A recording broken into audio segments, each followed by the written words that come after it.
We welcome you to ESPN College Football, presented by 5 Hour Energy. From Amon G. Carter Stadium here in Fort Worth, TCU hosting Baylor. The Horned Frogs have faced the Bears now 108 times come today, more than any other opponent in their history.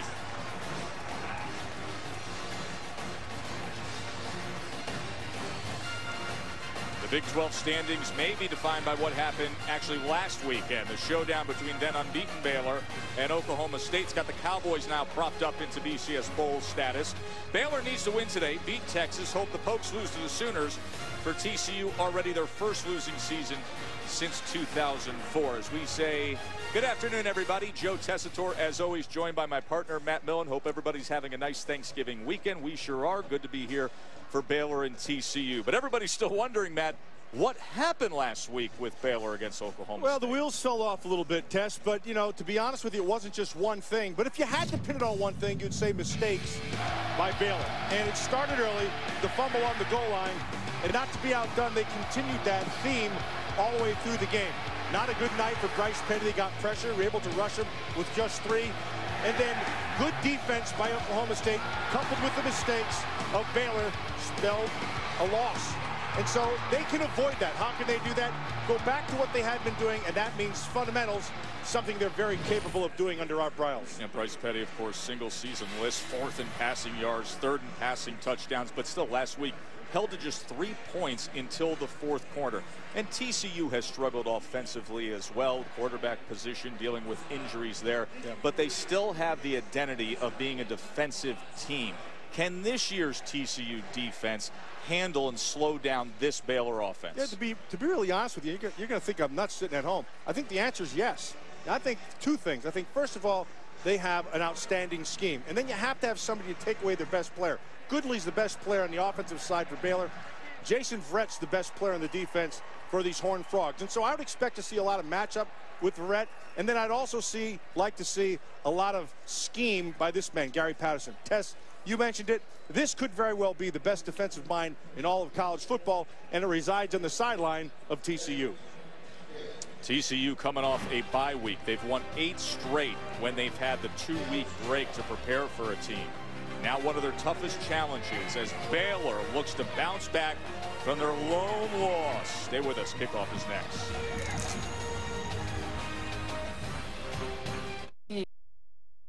Visit WatchESPN.com or download the Watch ESPN app to watch ESPN live anytime, anywhere. Brought to you by Vizio. Baylor coach Art Briles has brought the Bears program to such heights. This week, he suffered through a devastating loss of a loved one. Our Kaylee Hartung has more. Joe, Baylor fans have come to know Art Briles as a man who has endured tragedy in his life. Just a week ago, College Game Day told the story of the day that Art Briles lost his mother and father nearly 40 years ago. This week, the Briles family suffered another tragedy. Eddie Briles, Art's older brother and only sibling, died Wednesday. He was 59 years old. Eddie suffered a head injury during a fall at his home on Tuesday. He was immediately taken to a hospital in Abilene. Art was actually able to travel to see him that day, but Wednesday, the decision was made to take him off a ventilator. Gene Wojciechowski interviewed Eddie for that College Game Day feature. He tells me Eddie was open, funny, and incredibly proud of his younger brother. He even wore a Baylor t-shirt for that interview saying, "I've got to represent the brand." The funeral will be held tomorrow in Haskell, Texas. One quick personnel note for you, Joe. Baylor's coach Art Briles tells me he will show us running backs Lake Seastrunk and Glasgow Martin today. Seastrunk will get the start. Blake has 11 rushing touchdowns. On behalf of our entire production team, I want to express our sympathy and support for Coach Briles, his family, at this time. As Baylor will receive, this is Levi Norwood from the Oberchrome kickoff. TCU won the toss and deferred. So we will see Bryce Petty, who's a semifinalist for the Maxwell, the O'Brien, the Walter Camp Award. He leads the nation in yards per completion and is 2nd in pass efficiency, but had the big stage last week and fell short against Oklahoma State. Well, and credit Oklahoma State defensively, and then they turned the ball over, Tess. It's the same recipe that TCU is going to have to hope for from this Baylor offense today. They're going to have to get some turnovers. They're going to have to hope that Bryce Petty does not rebound, and then they're going to need a little bit of luck on top of that.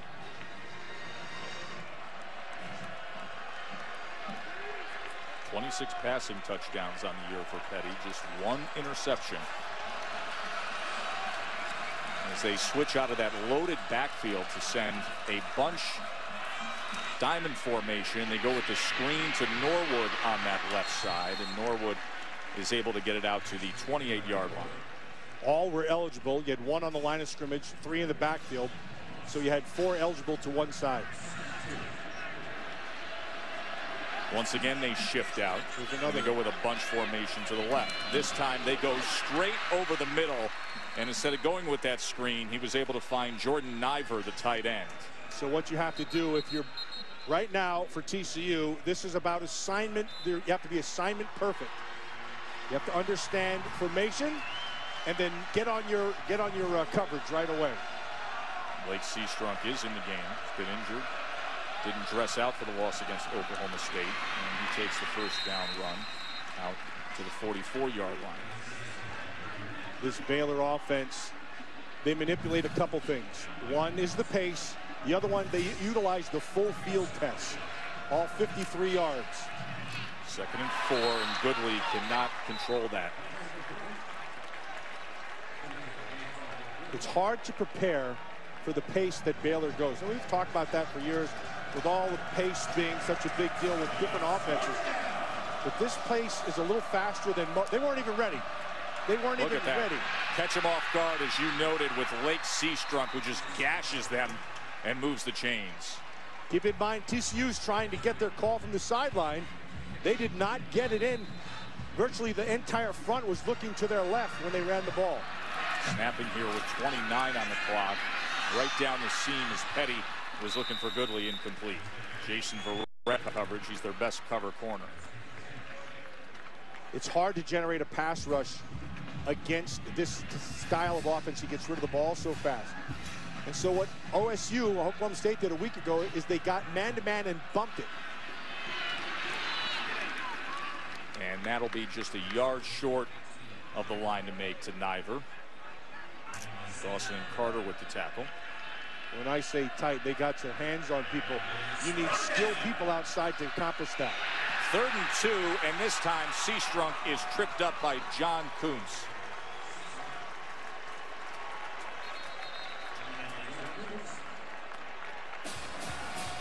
That'll set up this 4th test. See if they go. They are going to go for it. Tight 4th coverage. down and 3 now. I'd like to see more tight. They messed up on the outside. And the completion for a first down goes to Corey Coleman. Kevin White was out there all alone. Bryce Petty saw it right away. 2 offensive players stacked, 1 defender. That's like stealing.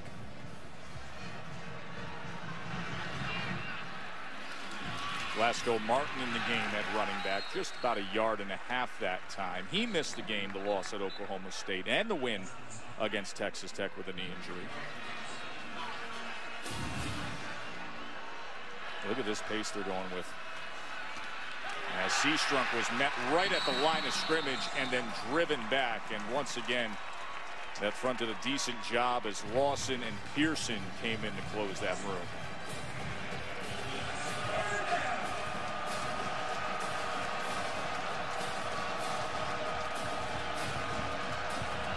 Third down and 9. Play action. Petty on the inside route. Nice. Incomplete, looking for Goodley. That's good defense right there by Jason Verrett. Verrett versus Goodley is something I'm looking forward to. This Verrett's a competitive guy. See how he's sitting back in the zone, and his eyes are receiver, quarterback. When he sees the motion of a throw, you make the break. That sets up this 4th and long test. 4th down and 9. As the ball's on the 28-yard line. Art Briles in that quick strike offense of Baylor. Their second 4th down they faced on this opening drive. See the stack down here. Here's Petty. And he gets the first down once again, finding Clay Fuller. When you see a stack, there's only really one way to defend it. an inside, outside, and high defender. And when you do that, you give space, and they took advantage of it.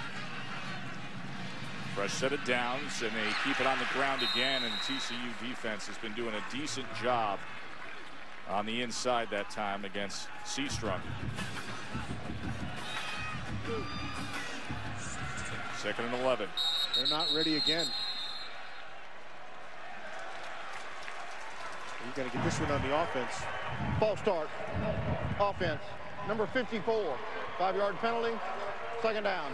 Test right now, the sideline is not getting the call into the defense fast enough. And so defensively, the linemen are looking for what they want them to do. Remember, all the calls of this defense come from the sideline. And so before every snap, you'll see them look to the side, and they need to get it in quicker because they're putting their players in distress. Second and 16.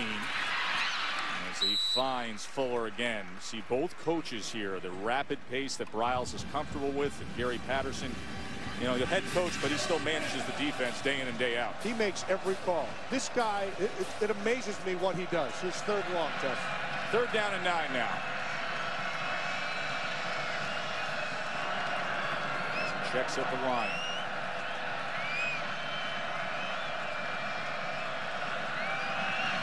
Petty with time. And it was batted away at the last second that time.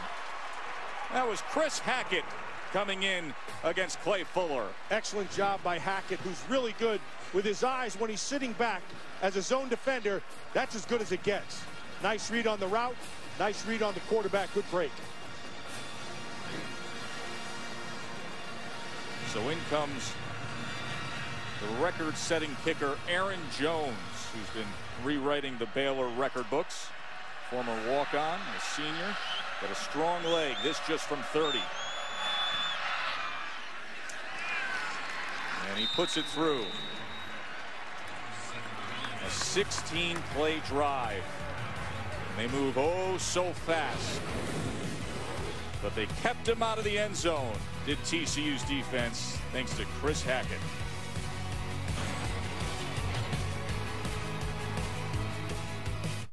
Trust him.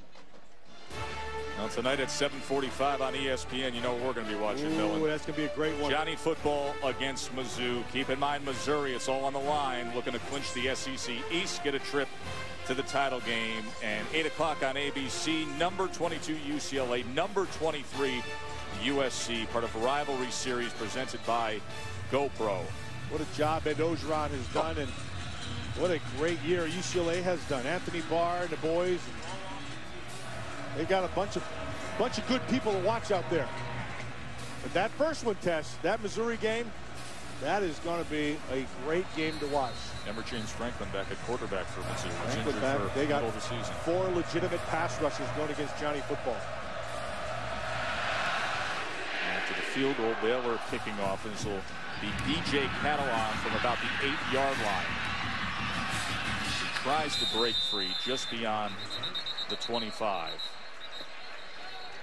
Senior day here at TCU. Flag is down at the end of that kickoff return. And Casey Paul Hall is back after being out with a broken arm. Started the last 3 games at quarterback for TCU. As this Big 12 crew will clean things up. Mike DeFee is the referee today.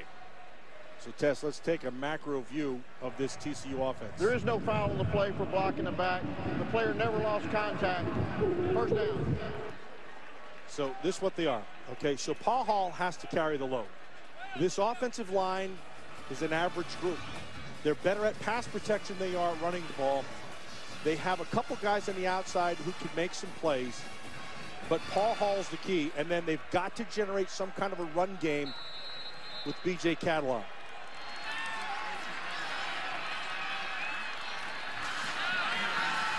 See if they can do that right away. And they can, Matt. As Catalon crosses midfield, finally brought down by Burke. That was nice move by Catalon at the line of scrimmage. He started outside and got them to move. Watch the scene, get the movement, and then he bounces back inside. That's really well done. Pick him up 26 yards. They're going to need a lot more of them, Tess.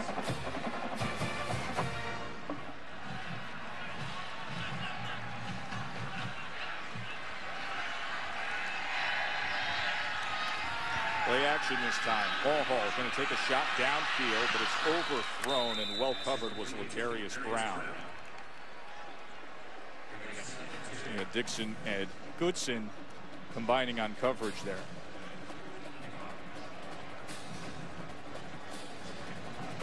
The one thing you see with this Baylor team is they're improved on defense. They're a little more physical up front, and the guys on the outside in terms of cover are disciplined. Good. I like the linebacker, Eddie Lacy, number 5. He's a good player. Second down and 10. As Catalon is off to a good start. Keeps driving those legs, kept his balance, and he's off to the races. Tremendous effort by B.J. Catalon as he's forced out at about the 2-yard line. That run's about as good as it gets in college football, Ted. 47 yards. It's easy to say the number was short, but boy, in the middle of that run, he just did not stop his feet. Watch this. This run through tackles. Look at this. A bunch of guys just running all through him. Burt had no chance. Catalon was not going to be denied. The only thing that got him, Tess is right there. That's the sideline got it. That right foot coming down out of bounds. Incredible effort. Did I mention that Catalon had to have a big day today? Yeah, first thing you said, and he has. By the way, Terrell Burt, who was the player who initially missed the tackle trying to come up and corral Catalon, was banged up at the end of that play, and now he is being tended to and walking back to the Baylor bench. As Boykin and Paul Hall are both in the game now with this goal line formation. Boykin at QB. Trevon Boykin. And here goes Boykin on a run package, but that was clogged up. Between the blockers and the defenders, there was nowhere to go to that short side of the field. Trevon Boykin, the sophomore, starts 6 games at quarterback this year. Well, when they want to have any kind of run threat out of the quarterback position, Boykin's the guy to do it. Now, when you do that, you're also telling the defense on the other side the probability is high that we're going to use his feet. Just like now when Paul Hall comes back in, the probability is there'll be a little bit more bounce, but he's the thrower.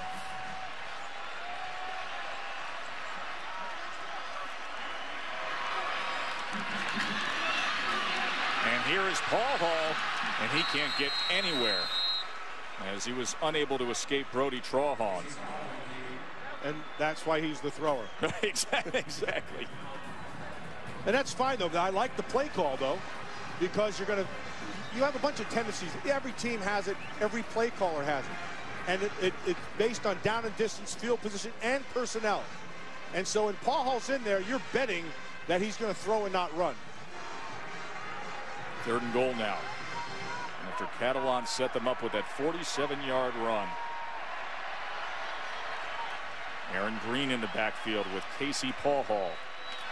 And he fumbled the shotgun snap and had to just jump on it to maintain possession.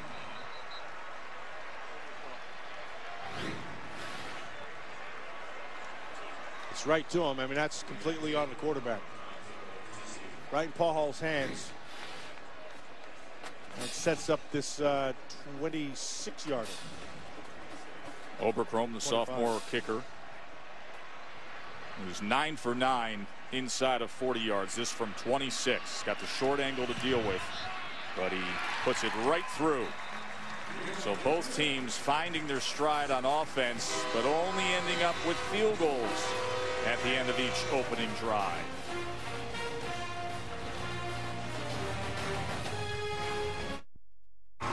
ESPN College Football is presented by 5 Hour Energy Helps, a program that recognizes those who put others first. And in part by GoPro, the world's most versatile camera. GoPro, be a hero. Beautiful day down here in Fort Worth. 3-3 game between TCU and number 9 Baylor. B.J. Catalon had a 26-yard run, a 47-yard run on the opening drive for the Frogs.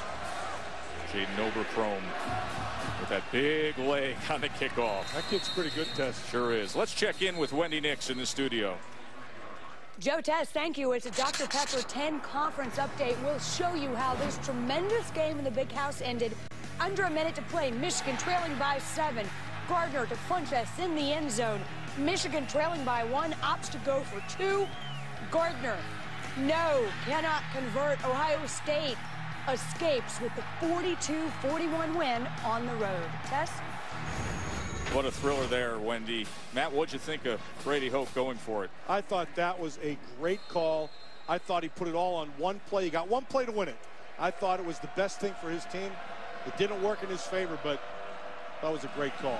A delayed handoff this time to Lake Seastrunk as he makes defenders miss and weaves his way for 8 yards. Holy smokes, Tess. That was about a 27-yard, 8-yarder. He was all over the place. For Baylor offensively, leading the nation, scoring and total offense, and boy, do they go at a fast pace. This is Levi Norwood again. That's the second time they've caught TCU with 2 receivers on 1 defender. They'll take that every time.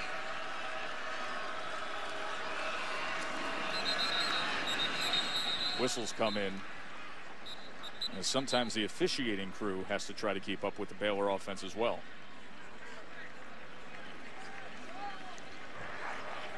False start. Offense. Number 23. The player never got set. 5-yard penalty. First down.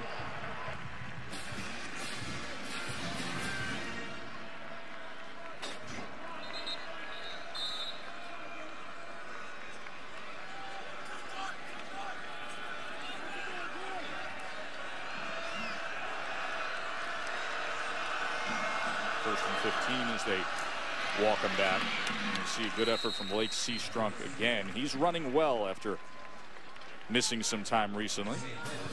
Sam Carter with the tackle coming up from that safety position. That was deflected, but yet caught by Jordan Niver. John Lewis got his hand on that Bryce Petty pass.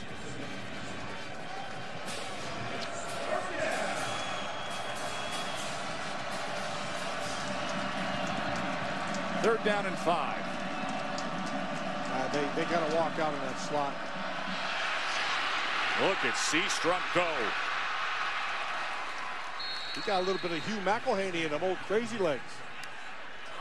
Shifty runner is Lake Seastrunk, averaging 111 yards per game.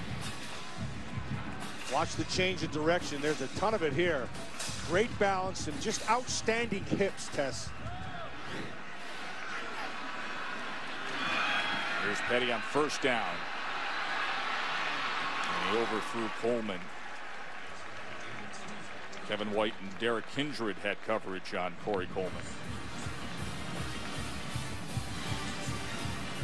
Not afraid to take a shot. Now they have to wait for the defenders to get back in position, but what Baylor does is they just take the guy who just ran the deep route, send him to the sideline, bring another guy in. Flea flicker here. Downfield for Norwood, and that was batted away at the last second. Well defended by Derek Kindred. Nice job by Kindred. Norwood had position on him. A better throw to the middle of the field would have benefited the receiver. See where he throws it. He throws it almost back shoulder. That allows Kindred to be able to make the play. But had it been to the middle of the field, Norwood had a better shot. Now 3rd and 10. TCU fans on their feet. Not going to support this defense here. Play clock down to 3. They will run on 3rd and 10, and Linwood is going to be about 2.5 yards short. If you're looking at home and you're saying, well, why do they do that? They're going there, and they're going to go hurry up. I'll explain in a second. Another 4th down with the Baylor offense. 4th and 3.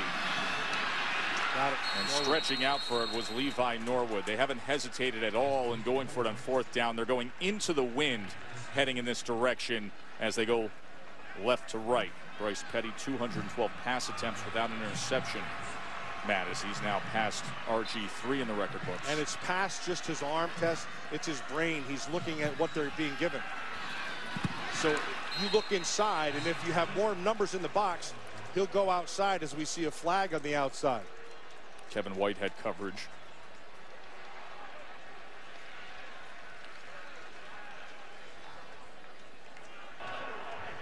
There is no foulable play for offensive pass interference. Second down.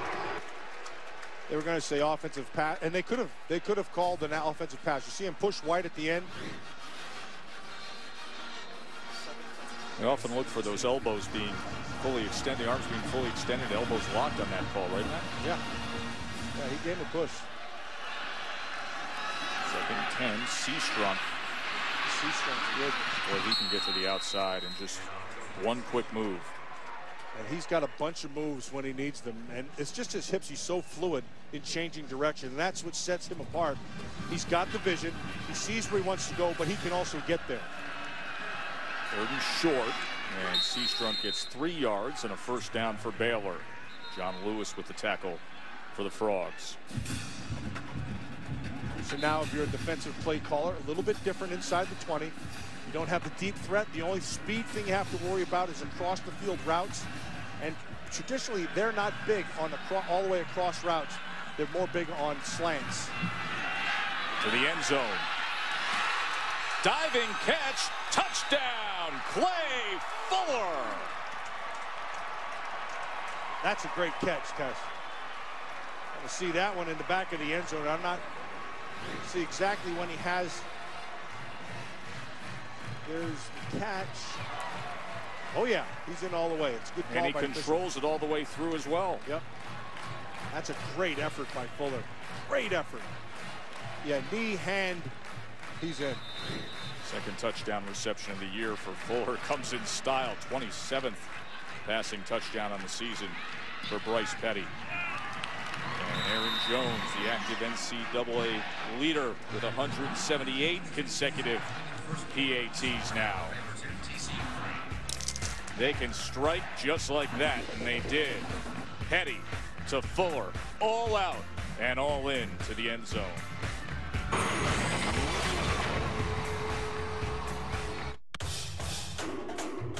Tonight, the Surging Tigers can clinch their first SEC East title, but the Aggies, led by Johnny Football, Right on cue. look to play the spoiler, and bitter rivals battle for LA. The Bruins and Trojans face off at the Coliseum. ESPN College Football Primetime, Texas A&M, Missouri at 7:45, and Saturday Night Football on ABC, UCLA, USC at 8 Eastern. Tonight, college football lives here. EA Sports. It's in the game. EA Sports Madden NFL 25 is here. A game 25 seasons in the making. Through this one-time offer, you can get it free with your paid order of Sports Illustrated. Call or go online now to sioffer.com. Run free with the all-new Precision Modifier in EA Sports Madden NFL 25. With your paid order, you'll also get the bonus video digital download of Football Life Barry Sanders and 2 Madden NFL Ultimate Team Legends. Unlock the action and boost your Ultimate Team's rating. This package is available only with your paid subscription to Sports Illustrated. These items at retail would cost more than $200, but through this amazing offer, just $49.95 gets you all this. 28 issues of Sports Illustrated, EA Sports Madden NFL 25, the bonus digital download video, and 2 Madden NFL Ultimate Team Legends. Order now and your shipping will be free. Don't miss out. Go online to sioffer.com or call now.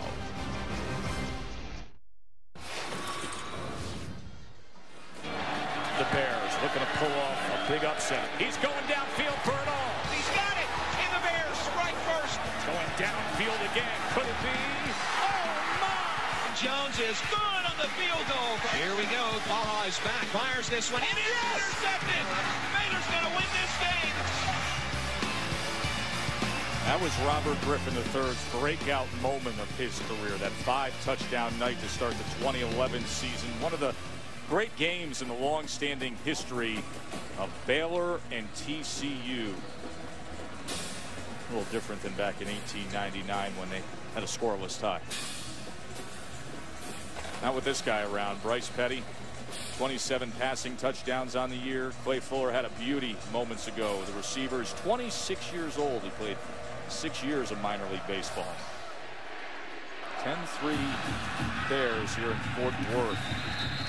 As Jones' kick will bring out the penalty flag.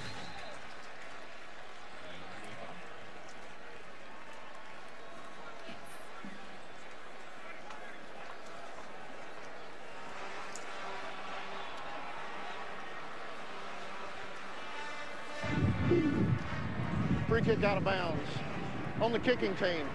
Ball be placed at the 35-yard line. First down. TCU back on offense. Very uncharacteristic year for a young TCU team. Matt, over 40% of their players on the field have been sophomores this year. They're young, which means they're getting good experience. Didn't have a lot of wins, but well-coached team. They'll get better.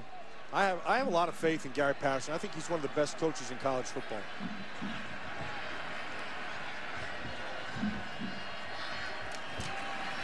Play action, Paul Hall.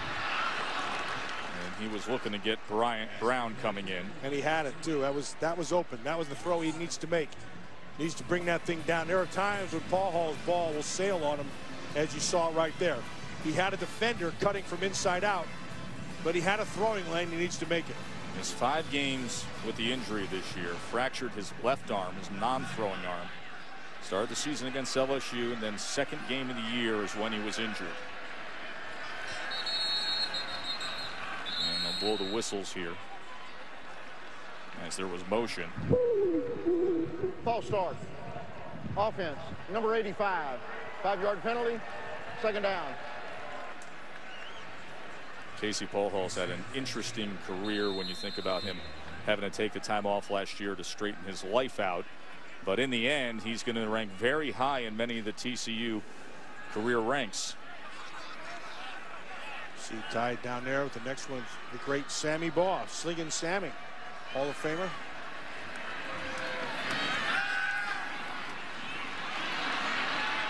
This is Brandon Carter, who's still wrestling along with Eddie Lackey. That Eddie Lackey, that's a good football player. He's got really, I'll tell you what he does, Tess. He can diagnose, key and diagnose is outstanding. And he's always around the ball. You know, we go all over the country, we see different players, and every team has a guy like this. A guy who's just kind of a ball magnet. He's it for Baylor. For so many years, Baylor never had a guy like that. It was always the defense that was the sore spot. As they've made this resurgence in recent years, that has really improved. 3rd and 10, and that was thrown to the outside of Josh Doxson. Doxson fell coming out of his break where he had it. So these are the things that have plagued them in this season, and they continue to plague them right now. TCU has to be mistake-free. They can't beat themselves. So far, that's not happened here this first quarter. And there's Ethan Perry on the punt. His average has slipped a little this year after a freshman All-America season last year. We find Norwood back at his 20-yard line to receive Perry's punt. And over-end kick this time, as Norwood will field it from the 17. And then cuts back to the left side. And Norwood with blockers in front. And this is a good return by Norwood as a flag is down when he crosses midfield. So we will check on that.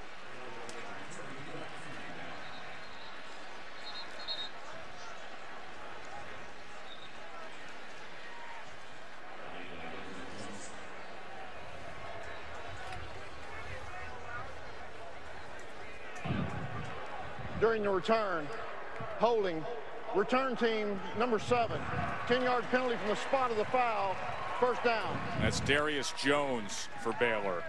So they will back him up. It negated a 42-yard punt return.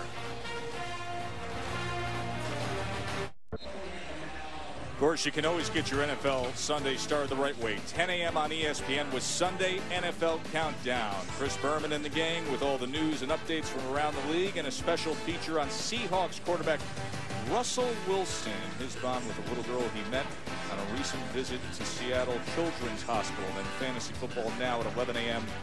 on ESPN2. Of course, Russell Wilson will be just a bit busy come Monday night. Saints and Seahawks, 9-2 against 10-1 up in Seattle. That's going to be a great one. That's going to be a great one. Let's see if the Saints can handle the outdoors and the noise.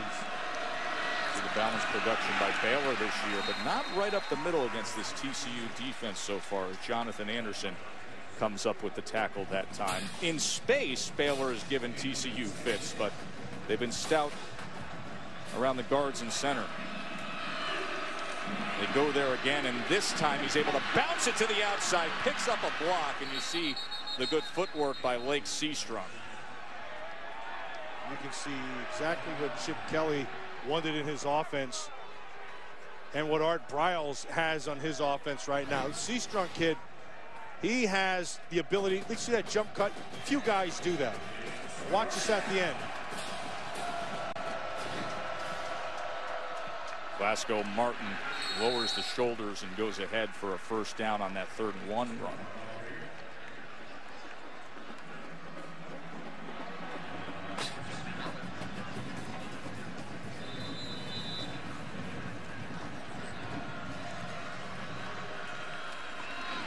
And they will stay on the ground again, and once again it's Martin. An 8-yard gain for Glasgow Martin, the 230-pound senior back. Not ready again, the defense. That's a big part of their success. And Martin gashes them again. Well, Gary Patterson's going to have to get that thing straightened out. You can't have your linemen looking over to the sideline and they're getting ready to snap the ball. And here's Petty as he pumps once, pumps again, and that was dangerous. Jason Verrett was closing in against Goodley and made a diving effort and almost picked it off. They had a little pressure that time up inside. Now watch the change of direction by Verrett coming back to the ball. That's really well done.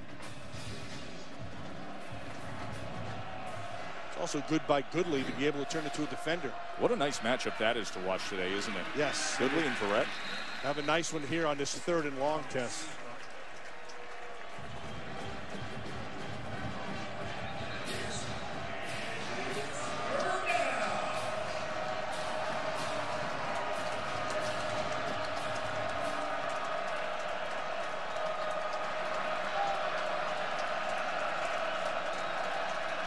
Petty looks over to Art Briles, Phil Montgomery, the offensive coordinator, on 3rd down and 9. Ooh, they're man-to-man over here. Threw it high, but Goodley came down and got it for a first down for the Bears. Yeah, that's exactly what I was talking about. Down the bottom, they were straight man-to-man actually across the board. Verrett and Goodley. Goodley this time just uses his body. So he stays in front. And he slings it this time to Levi Norwood. It's Chris Hackett. That's the 2nd time he's made a nice play test. Very aggressive.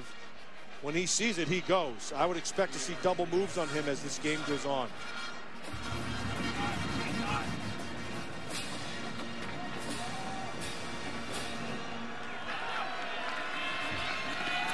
Seastrunk, he was tied up right away.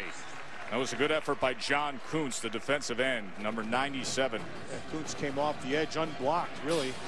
Got Seastrunk, sets down to another 3rd and long. So TCU has mixed up coverages. They went man the last time. They've been playing zones in this 3rd long. And Bryce Petty has been able to have the time to be able to find someone. First quarter is counting down to an end. Baylor in that hurry-up attack.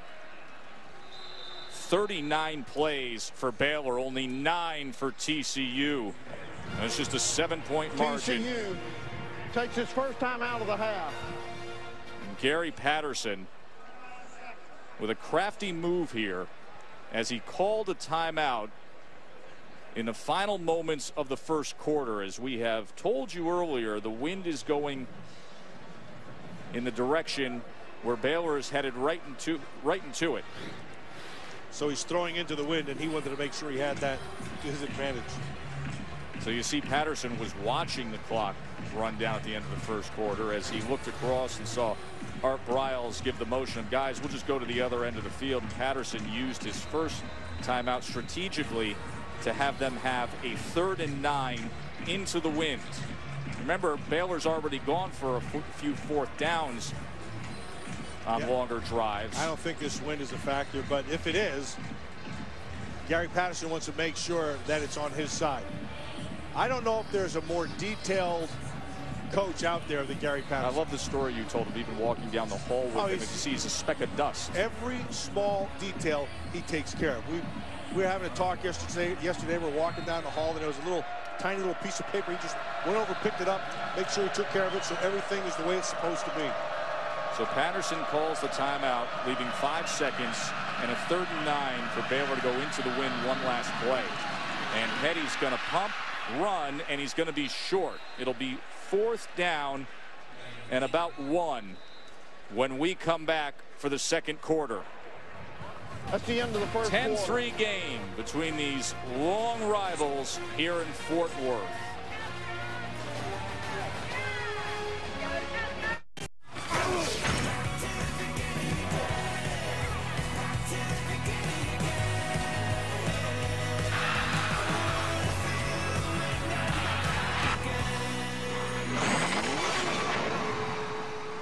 Glad you're with us for ESPN College Football, presented by 5 Hour Energy. Joe Tessitore, Matt Millen, Kaylee Hartung. Start of the 2nd quarter, and it is a 4th down and 2. And Baylor had their place kicker, Aaron Jones, on the field during the break, and then sends out the offense at the last moment. They're 3 for 3 on 4th down conversions so far today. Glasgow Martin is the back. And Tess, they're locked up man-to-man outside. Let's see what they do. Barrett and Goodley. That's the big matchup. Let's see if he goes to it.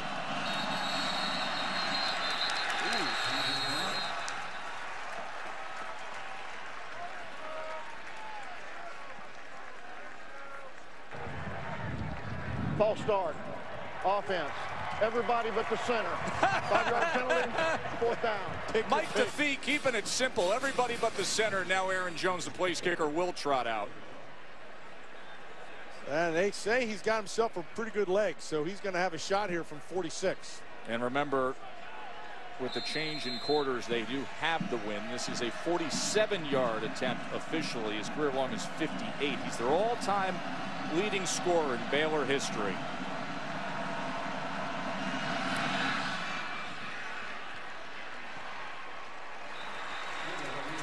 And he makes it a 13-3 game.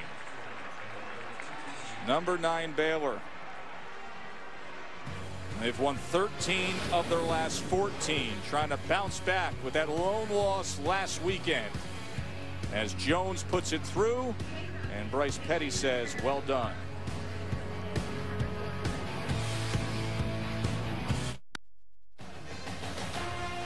Here at TCU, Baylor looking to win 3 Big 12 road games for the first time in program history.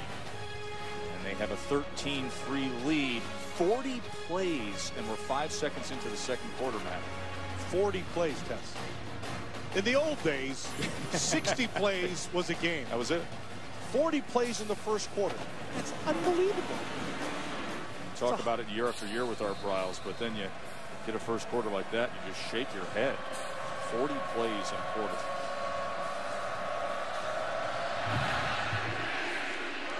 Jones kicks away.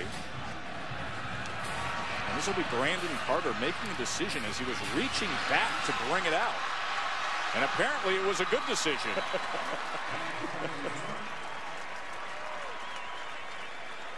37-yard return by Carter. You can get close to all the action wherever you are. It's the new Sports Center app. Blazing fast scores, the hottest news and highlights. You can download the new Sports Center app by calling *SC from your phone. Well, let's see what TCU can do here. They can't get in their own way, Tess. They can't beat themselves. No mistakes. And they got a shot.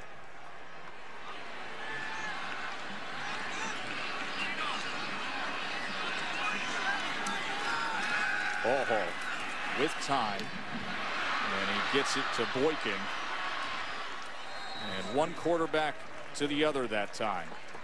Boykin's an excellent athlete, has good run skills, catches the ball, he's really a do-it-all guy. 2nd and 2. As Aaron Green is going to be about 1.5 yards short. It'll be 3rd down.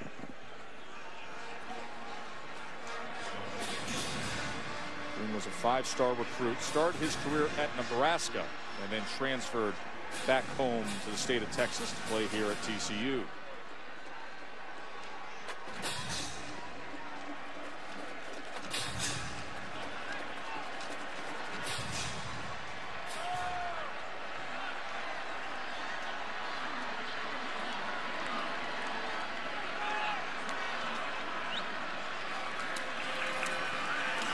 Read option with Boykin. Can he get to the edge as he's wrestled down? The ball came loose. They're going to say he was down, but that was Sean Oakman getting to him. That the runner was down prior to the ball coming loose. So we've seen Trevon Boykin a few times now, Matt, in these run packages. Yeah, and if that would have been Petty, he'd have thrown to the slot. There's nobody walked up.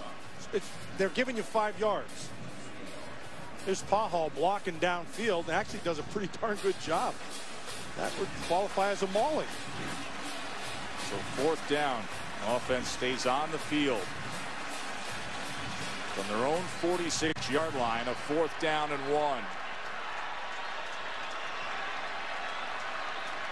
Paul Hall out of the gun.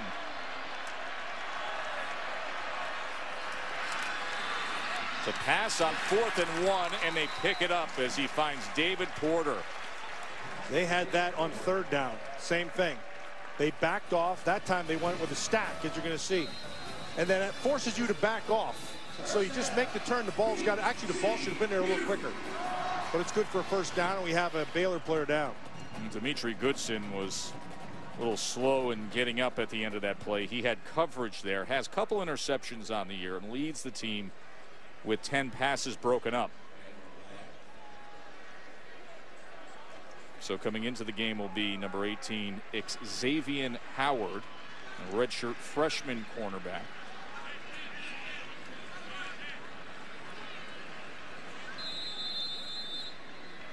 Howard's a little taller, a 6'2" corner.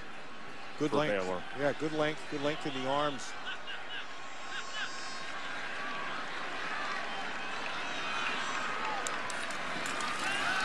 First down pass attempt by Paul Hall, wants all of it and gets it with Brandon Carter. They went right after the redshirt freshman Howard, who came into the game. And Howard had good coverage.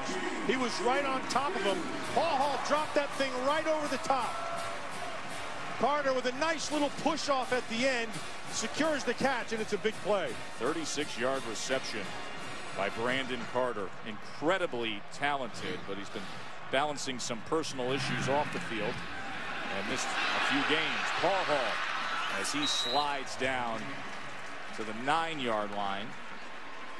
That's something he has to do, because teams, both he and Petty, they don't respect their feet at all. And so what happens is they'll give you coverage and they leave lanes, running lanes, wide open. That time he had the wherewithal to be able to take advantage of it. 2nd and 3. Aaron Green on the fake. They pull it, and he goes incomplete. Looking for Brown as he was riding that ball with Green. There's a poor read by him. Yeah, Paul had a bad read test. He should have handed that ball off. Green would have had some space there. Yeah, he had it. It was just, let's let him go with it. And Green knew it afterwards.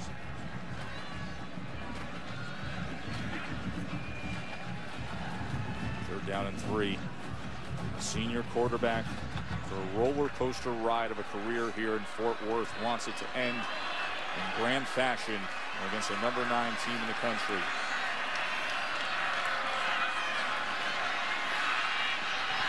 Ooh, crossing route looking for Brown, but he was covered by Lackey, and it was late, but it came, did the flag. Yeah, that I saw that from here. Lackey pulled him right at the end.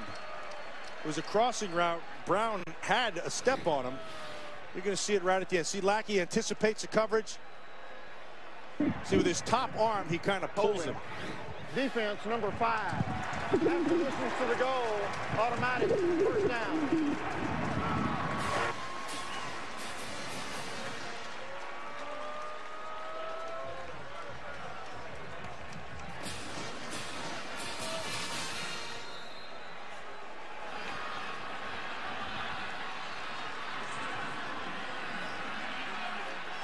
First and goal, and B.J. Catalan back in the game at running back. And here he is on the option as he tried to dive ahead and got to the 1-yard line.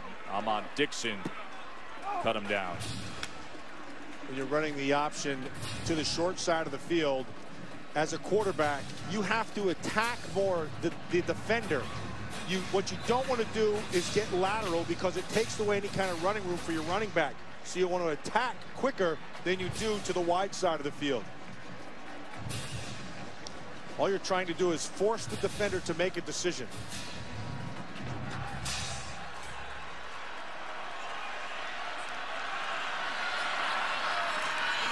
They go to the up back, and that is Jordan Moore for the touchdown.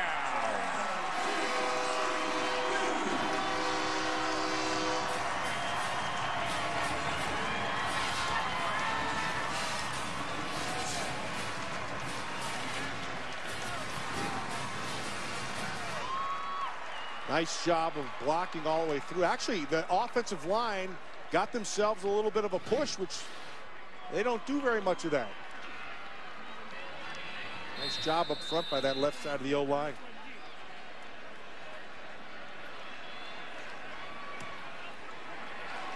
Oberchrome remains perfect on his PATs this year. Jordan Moore tore his ACL last December. Played a little defense early in his career. Now playing running back and getting the score for the Frogs, his first career touchdown.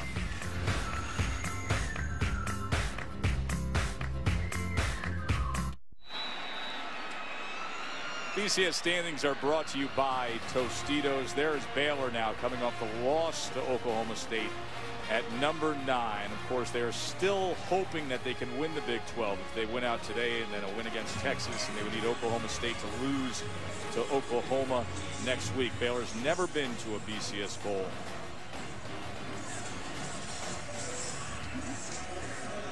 There's ECU fans showing support for what's going on in the SEC right now.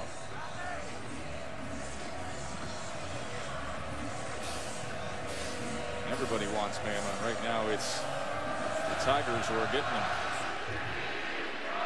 As this is a short angle that was kick. Not very bright. That was right fielded right around the 30-yard line. Could have just gone out and taken the penalty. It was Clay Fuller who caught the ball. He had that spectacular touchdown catch earlier today.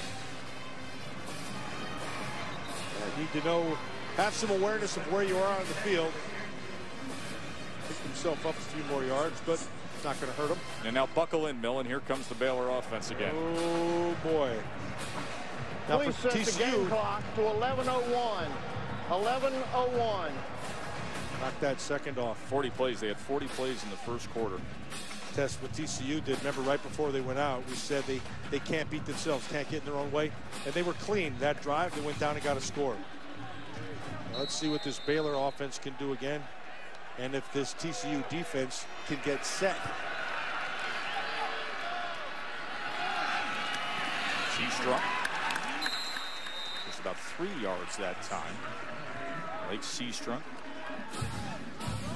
10 100-yard rushing games in his last 12 games played. Practiced a little more this week. Has been injured. Missed the game against Oklahoma State. They're going to set up this third down, but not a single defensive lineman was set. They were looking at each other and standing up. They still were able to make the stop to set up this 3rd and 5. The ball's being snapped. They're still looking. Look, nobody's set. That's not the amoeba defense. That's just what happens when you're playing Baylor sometimes. Nice job by John Lewis to be able to make that stop. 3rd and 5. Here's Petty. And he misses on that slant. And there is no flag as it was incomplete. Sam Carter had coverage on Fuller. Nice job by Carter on top of it. Fuller had inside position. It's the same thing they do. Inside, outside, high is how you defend it. He had body position. A better throw. Fuller may have had it. A rare 3 and out for Baylor. Came in with only 17 on the year. Had 4 last week alone against Oklahoma State. Spencer Roth on to punt. Xavier Punter from Knoxville, Tennessee. Got that good NFL size for a punter. Goes 6'4", 225.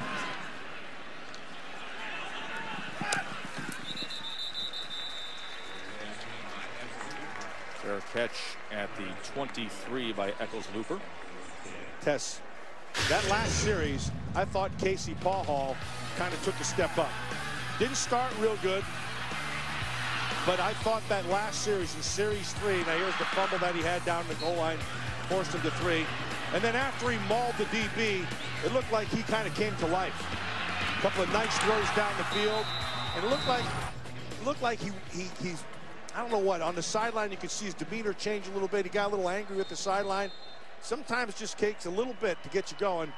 Let's see if it continues.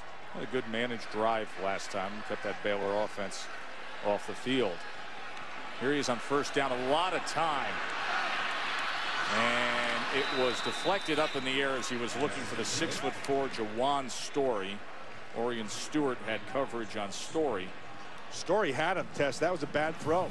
Underthrown ball. He puts that thing out, put a little air under it. Story has to slow down and allows Stewart to be able to defend it.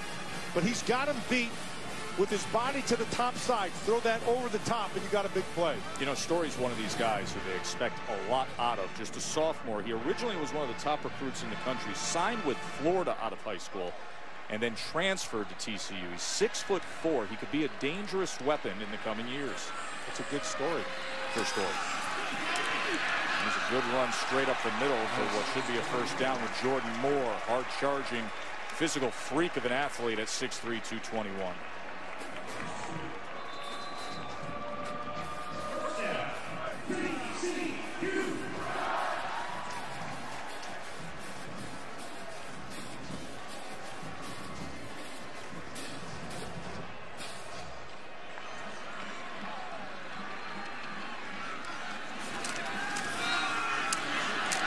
Again, they go with Moore. This time he couldn't get free beyond the 35-yard line. So Dixon with the tackle. They're having some problems inside getting run at. So Phil Bennett's answer to that, the defensive coordinators just slant his line, which they did. They tried to get behind that thing, but to no avail, set with this second.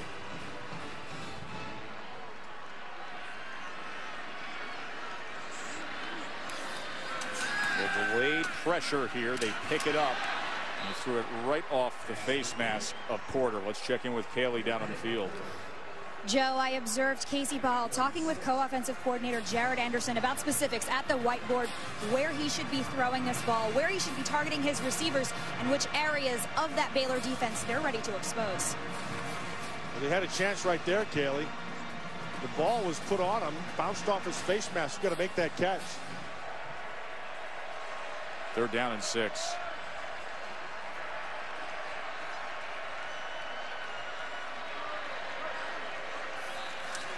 Just a three-man rush as he throws short and depended on Aaron Green to try to make that yardage, but he can only get to the 40-yard line. Gives us the chance to check in with Wendy. What do you have, Wendy?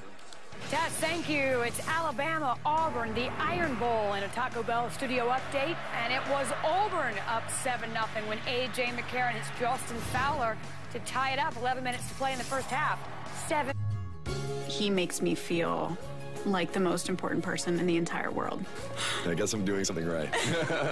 To find the perfect ring for her, engage an expert at Hellsberg Diamonds. Come tell us your story. We'll help you discover what's next. I was having trouble getting out of bed in the morning because my back hurt so bad. The Sleep Number bed conforms to you. Wake up in the morning with no back pain. Do you toss and turn, wake up with back pain? If so, call us now. You'll learn how the Sleep Number bed helps relieve back pain by allowing you to adjust the firmness and support to conform to your body for a more proper spinal alignment. Just look at this research. 93% of participants experienced back pain relief. Plus, it's a great value because it costs about the same as an innerspring, yet lasts twice as long. So if you want to sleep better or find relief for your bad back, call now. Call 1-800-620-4916 for your free information kit with DVD, brochure, and price list. Call now, and we'll include a free $50 savings card. Call 1-800-620-4916 for your free information and this free $50 savings card. Call now. Baylor number 9 in the country, still hoping that they can have the Big 12 in hand. Of course, last week they lost to Oklahoma State, and that put them in a position now where Oklahoma State wins out against Oklahoma, and they will head off to represent the Big 12 in the BCS Bowl. Baylor thought they were headed towards that same spot, but now they must win the remaining 2 today and then against Texas, and hope that the Sooners take care of business. Texas still in the mix. Here's Petty now on first down, and the pressure gets to Bryce Petty. That was Mike Tua'ua. Tua'ua is about the best pass rusher they have, but Tua'ua should go back and credit their secondary because that was great coverage down the field. He wanted to go to his right, wasn't there, and Tua'ua finished it off.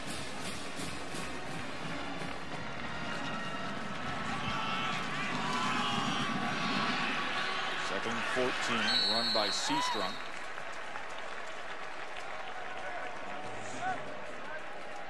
This Baylor offense, a lot of it is predicated off the 2. They always have a vertical threat, and generally they have a slant, some inside breaking threat. TCU's been doing a nice job of taking away that inside threat. They're down and 11.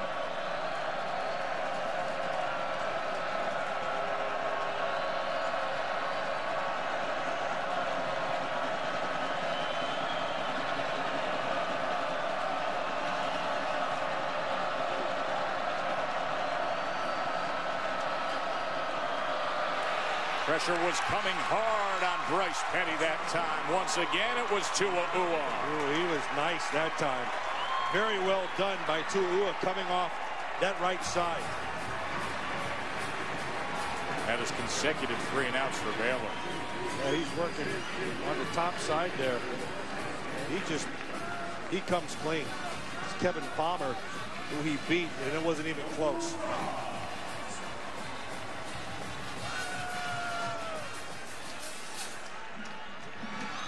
Spencer Drango, who started most of the season at left tackle, is out for the year with back surgery.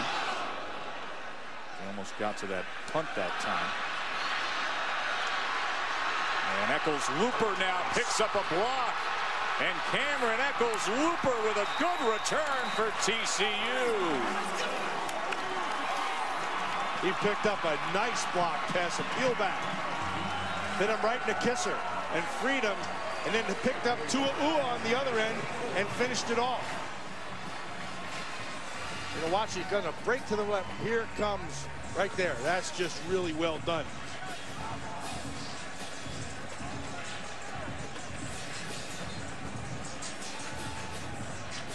That's a good block. Really well done. So Cameron Eccles-Looper has set up the TCU offense, as they will have Trevon Boykin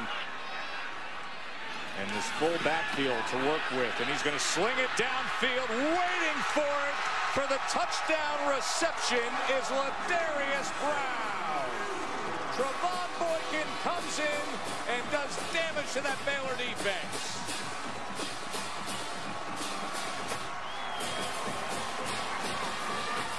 It's an excellent call. Remember, every play caller has tendencies, and personnel is the last one. They didn't expect Boykin to use his arm. They thought they'd use his feet, and Brown benefits at the back of the end zone. And Boykin had 4 touchdowns in the win at Baylor a year ago. Paul Hall back as the starting quarterback, but you could see how much they still value Boykin in playing a role in this offense.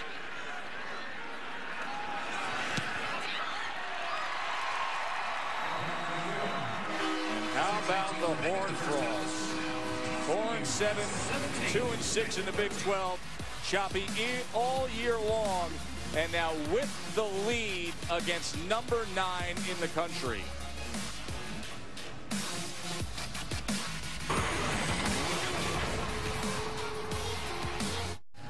Let's see what happens. See, they throw the slant here. They bring the blitz, okay? The fake play action brings these guys up. He's locked up outside, man-to-man. The safety's going to kick to the middle for help. The watch right here. Stop right there. See, his eyes went back inside.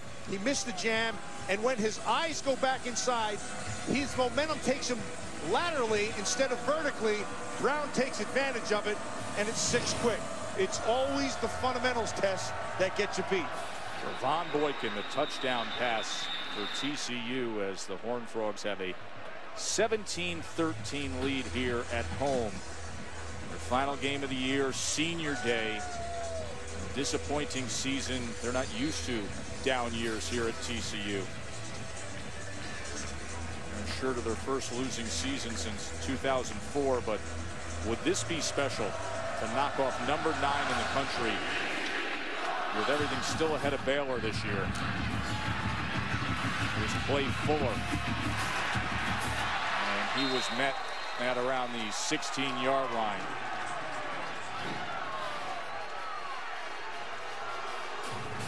And that's kind of Charlie Brown right there. 'Tis the season. Dave Noberchrome, isn't it? All he needs is Lucy to pull it away. That's right. A bit of a win today in Fort Worth. Art Briles has had such a difficult week with the passing of his brother Eddie.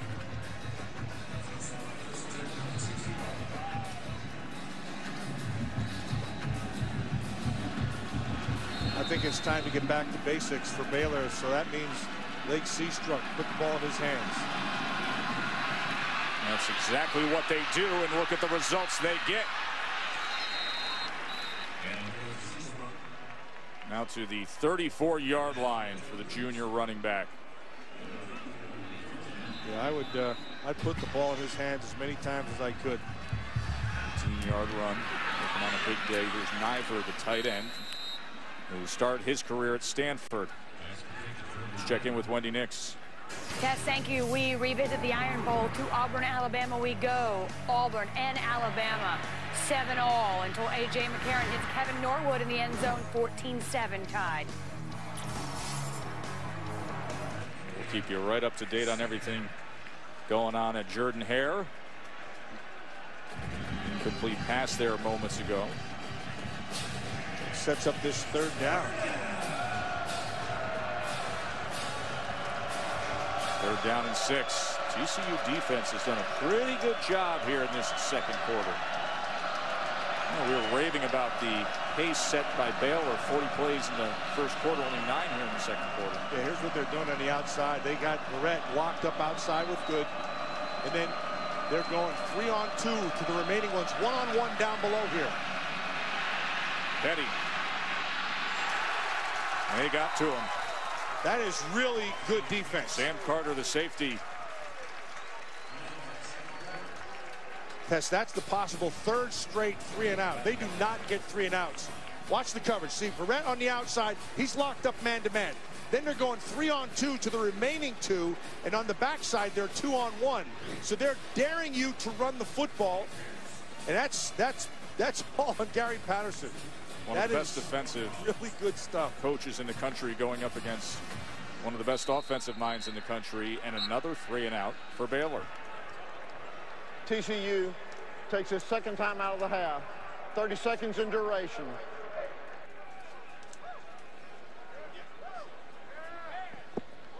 See the frustration with Art Briles. Gary Patterson, I love the way he calls games. Yeah, now he doesn't have as many bullets in the gun as you like, but I want to show you what they're doing. Okay, they're locking this stuff up man-to-man. They're locking this stuff up right down here man-to-man. Okay, then they're going this one, and this one on these 2. They go inside, 1 defender here, 1 defender here, and over the top. And then you take this defender and play him to the inside here. And so what you're effectively saying is, go ahead and run it at us. We're daring you to, or we're going to take you away in coverage. You're going to have to beat us with your feet. They don't believe Bryce Petty can beat them with their feet. Fewest in the nation in terms of 3-and-outs. And then TCU's defense forcing a couple here. As the fair catch is around the 13-yard line. Under 5 minutes to play in the half. And TCU with a 4-point lead over Baylor. And Tess, more importantly, a confident TCU. The last 2 times they've been able to put some points on the board, if they don't beat themselves and play efficiently, they can score some points. You know, Casey Paulhall, their senior quarterback, playing his final college football game today, talked about the fact he's back in the groove. He also said he thinks for a lot of the team they were falling into some bad habits and preparation and focus, but now he sensed the pep in their step here at the end of their season. B.J. Catalon got off to such a strong start earlier tonight with that 47-yard run.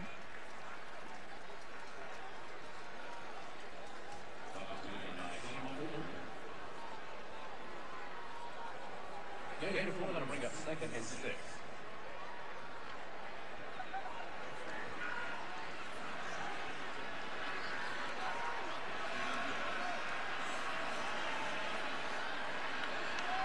Second down and 6. Paulhall, plenty of time. And that was well defended, and then a flag comes in. They had good coverage that time on Jawan Story, but they're going to get Joe Williams. They had him bracketed every which way. Pass interference. Defense, number 22. 15-yard penalty, automatic. First down. Oh, that right hand around the head, huh, Matt? Yeah, he climbed him, and they're going to call that every time. He didn't need to. He was in great position. But he elevated off his shoulder. Actually, that's not a good throw. That ball should have been driven. It is a good call, however. He had the safety beat test. Yeah, and that right arm, he got on the right shoulder and elevated off that, so good call. First down out at the 32-yard line. And they go with the reverse as Carter is backed all the way up. And then he lets the ball fly. And they're going to throw a penalty flag down, as you almost could see Carter's mind working as to how do I escape this situation. Yeah, he tried to test. He needed to throw it earlier. They're going to get this for intentional grounding. Intentional grounding. Which is a good call. Offense, number 3. He was not the player who took the original snap. Lost it down at the spot of the foul. Second down. And the reason he says he's not the player of the original snap is because then the whole tackle box issue is moot. Now, had he thrown and set and thrown from here, he would have been fine. That's right. But from that point there, he's just trying to avoid the penalty. On top of it, the ball never got back to the line of scrimmage. So even had he been the primary thrower, it would have been the same call. So it's a loss of 21 yards as the reverse was a nightmare for TCU.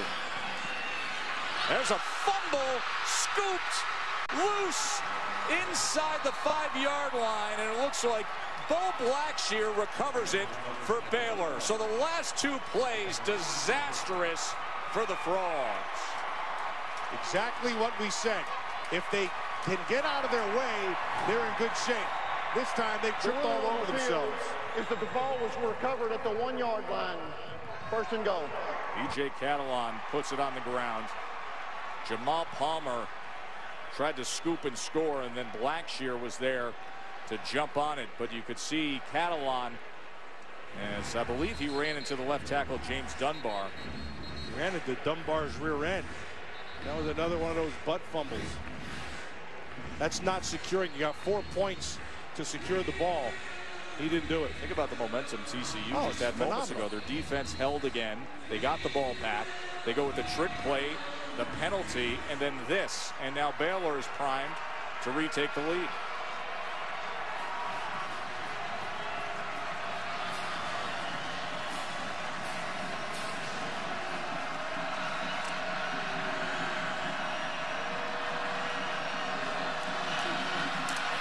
Here's Petty. And that is his 11th rushing touchdown of the season. That's smart by Petty. Let him eat up the fake, get to the edge. Good read, good execution. And then number 41, Trevon Armstead, who comes into the backfield on that jumbo package. He's a backup offensive lineman who will put in on goal line, and Petty easily brings it in. As Aaron Jones adds the extra point, and the Bears have a 3-point lead. We'll take a short break and get back to more of this good action here in Fort Worth.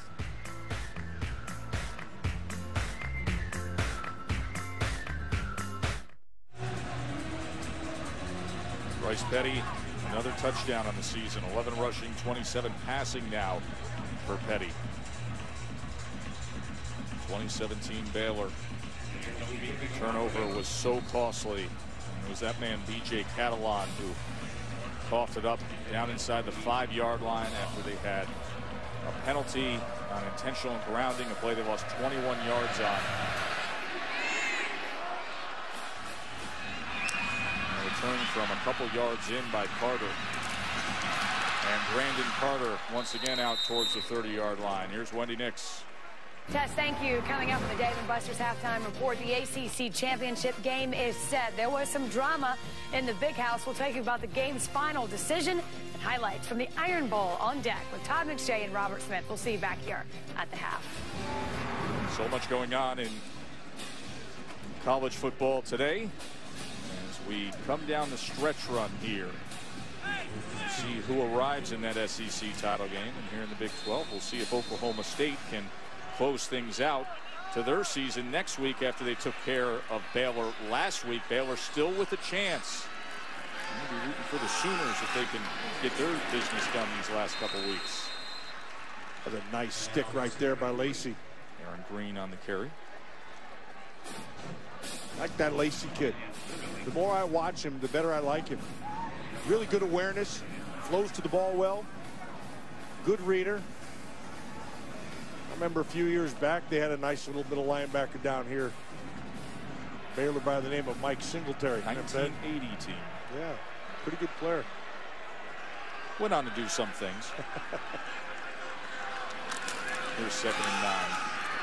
And once again, it's Aaron Green. Maybe about 1.5 yards that time for the sophomore from San Antonio. They've not been able to duplicate their early success running the football. So the adjustment by this defensive line of just being disciplined and staying on in their gap control has been good. Sets up this 3rd and long. TCU is 0 for 4 on 3rd down conversions today. This is a 3rd and 8. Big Jawan Story, who he's looked to a few times to the top of your screen as they go 2 by 2. And a diving effort to the outside, incomplete as he was trying to find Josh Dobson.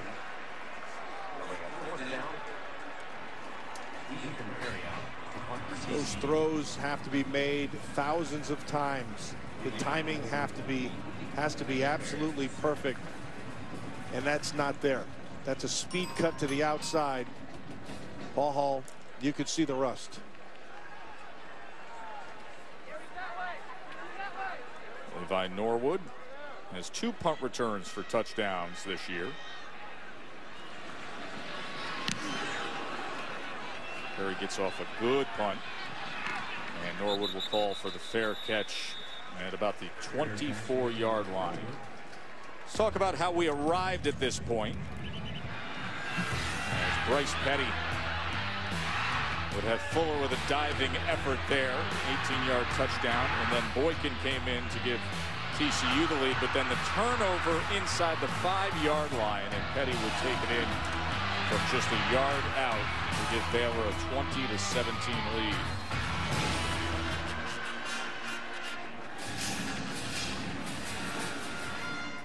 Big plays have been what Baylor's been all about all season long, but this TCU defense has had a nice job keeping things in front of them today.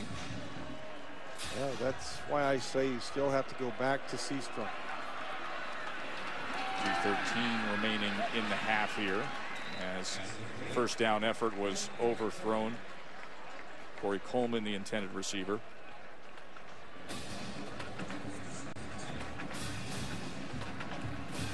I've not seen a very sharp Bryce Petty either, Tess. I mean, I expected to see Heisman-esque type of throws, and I've not seen that at all. You didn't see it last week against Oklahoma State, and that's why his name's no longer there. But we did see this last week against Oklahoma State, but this time it has a more to the line of manageable scrimmage. result. He can be, is he outside the tackle box? They're going to talk it over. The ball was not to the line of scrimmage. There is no foul for intentional grounding. The quarterback was outside the pocket, and the ball reached the line of scrimmage. No, it didn't. 3rd down. Now, they addressed both issues that you brought up, and in their judgment, they're going to say there is no penalty. Now, you remember last week against Oklahoma State, they had that bad snap that was scooped and scored for a touchdown. Yeah, well, see, the line of scrimmage is on the 25-yard line. It clearly doesn't make the 25-yard line. Not even close. It goes out of bounds at about the 18 or so. 3rd and 10.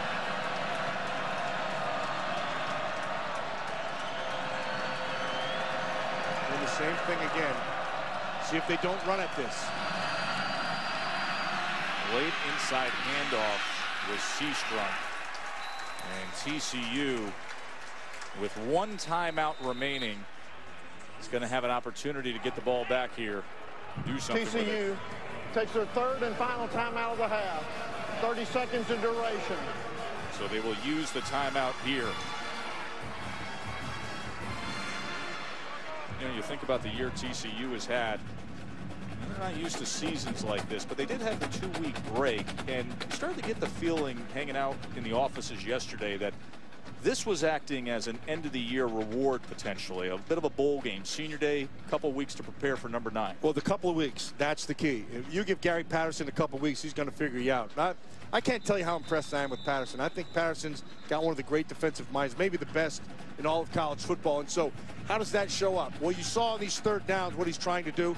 Now, Baylor is going to have to go back in and have an answer for that. I think and believe that part of that answer was to run at it, which they tried to do right there with Seastrunk, but the defensive line was able to handle it. So they're giving him a couple of combinations on the outside where you're forcing Bryce Petty to have to throw to really tight coverage. Spencer Roth punting away. And Cameron Eccles Looper will field it inside the 25. And then cuts back to the left. Can he get to that edge there? No, ball came loose, but it went out of bounds. So it'll have 1:37 remaining on the clock. TCU trailing by 3. No timeouts for the Frogs. Let's see if Paul Hall can do anything. Yeah, a little bit of swagger going after that 2nd touchdown. And then it all left in one fell swoop. The ball was fumbled forward and out of bounds. By rule, the ball be brought back to the spot of the fumble. 1st down. Correct.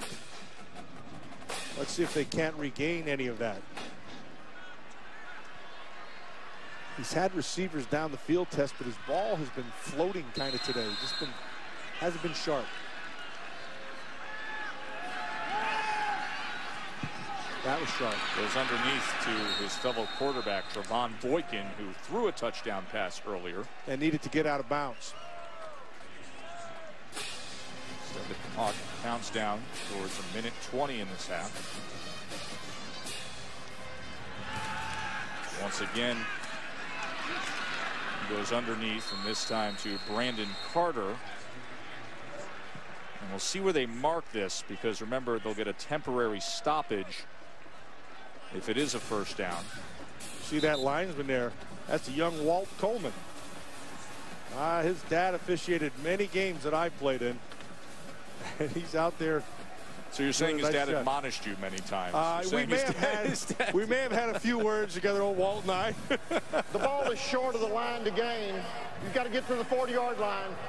3rd down. But they did stop to check, so now they'll kick it right away. Yep, and clock went right back in there as Paul Hall tried to just muscle it ahead on the quarterback sneak. And you see right here, that's a 1st down, so that'll stop the clock. A little something extra going on at the end of this play. They better hope nobody swings. A little bit of Ohio State, Michigan action in there. I saw a few players were ejected from that. 3 guys. It's Chris McAllister, star defensive end for Baylor, number 31. He's got 6 sacks on the year. Yeah, he needs to pick it up a little bit right here. McAllister is their guy who can rush the passer. So clock re-engages after the temporary stoppage with the moving of the chains. Paul Hall now downfield. And waiting for it and hauling it is Jawan Story. All 6'4" of them. And it's a 1st down for TCU, and they're right back in business. That was all Story, because that ball, again, hung up. Paul Hall didn't get enough of it. Story could have gotten on top of it, but watch how he has to pull up. This is a really good job coming back to the ball and strong hands to fight through it. 33-yard reception. Pressure right up the middle. Paul Hall went down, and it's intercepted. And that is Stewart on the return. Orion Stewart with blockers in front. And he takes it the whole way. Touchdown, Baylor. Eddie Lackey came charging in on Casey Paul Hall, and Orion Stewart was waiting on it and then brought it back 82 yards for a pick six. But Paul Hall got pressure in his face, and that's what got him.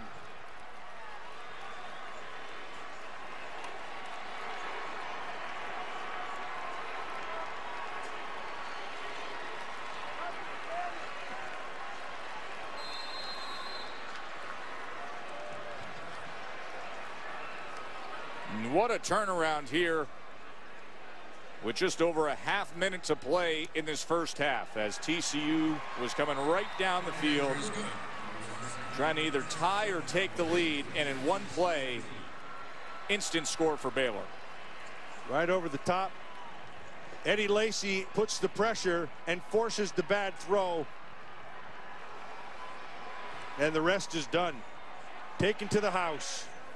Orion Stewart, 82-yard interception return for a touchdown.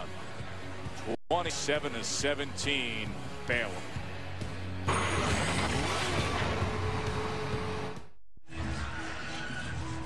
Baylor with 2 touchdowns in the last 3 minutes and 16 seconds. Turnover is a big part of that. One was a pick six, and Stewart brought that. The other one was a fumble inside the 5 that Baylor quickly cashed in on by a touchdown run by Bryce Petty. And all of a sudden it's 27-17. You worry so much about the Baylor offense, and then you just take 14 points and hand them on a silver platter to Baylor that way. Well, it was a nice call there by Phil Bennett, their defensive coordinator. He brought Eddie Lacy, which forced the bad throw. And then Stewart did the rest.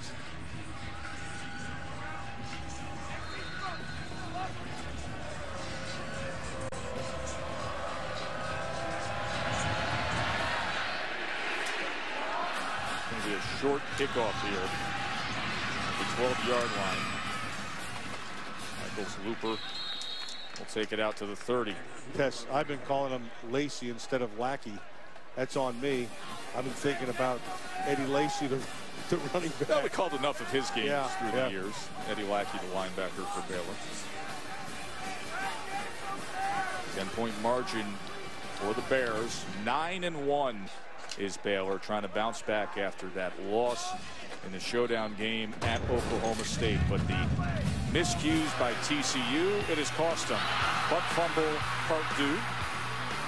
And they cashed in, and then the pressure on Paul Hall as Stewart will bring it back 82 yards. No timeouts for TCU as they just run Jordan Moore.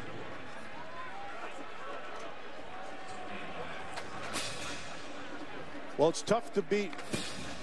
It's hard enough to beat a team. It's hard. It's even harder to beat him when you're beating yourself. Paul Hall was just 8 of 16 in that interception. Their touchdown came from Boykin when he came into the game. Let's check in on the field with Kaylee. Thanks, Joe. Coach Briles, your team has capitalized on TCU's mistakes, but we saw 3 3-and-outs from your offense. What do you need to do to increase their effectiveness? Well, you know, we've made some big plays defensively there right toward the end of the first half. Got 2 scores on the board, and, you know, we just got to keep grinding offensively. We missed a couple of shots in there, and, you know, we knew it was going to be a tough game, and it is. TCU has brought pressure to your offensive front. What adjustments do you make there? Try to block them better. Thank you, Coach. Pretty simple, huh? 14 points off of turnovers for Baylor. 109th meeting of these in-state rivals. 27-17. Let's join Wendy, Todd, and Robert back in the studio for the Dave and Buster's halftime report.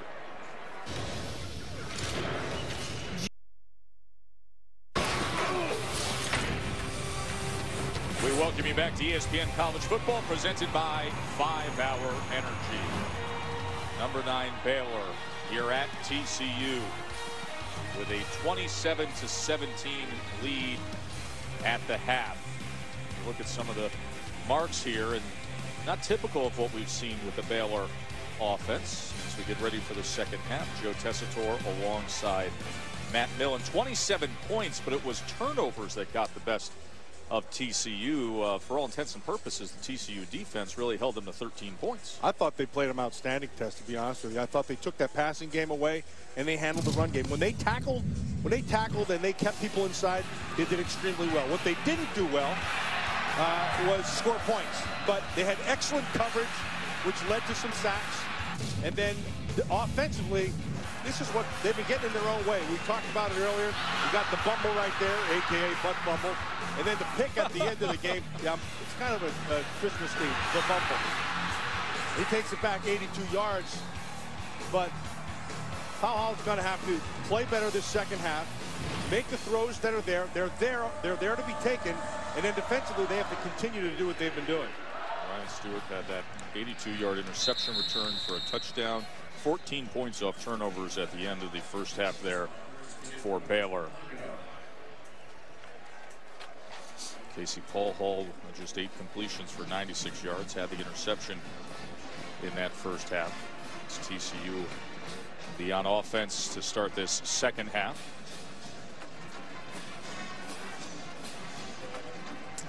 It's an important series for TCU right here, Tess. They've got to get some points out of this drive. It'll establish a little bit of confidence and a little bit of rhythm for them offensively.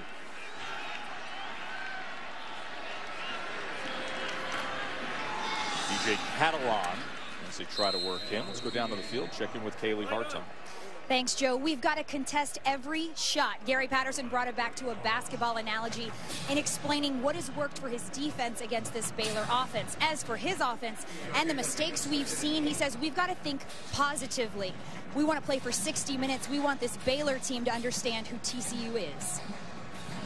Thanks, Kaylee. He talked a lot about what Oklahoma State's defensive coordinator Glenn Spencer was able to do last week in shutting down Baylor, trying to mimic some of that. One of those is to just suppress how many plays they have on offense. They did not do a good job of that in the first quarter, but in the second quarter they did. Second quarter they did, and then they can't stumble over themselves.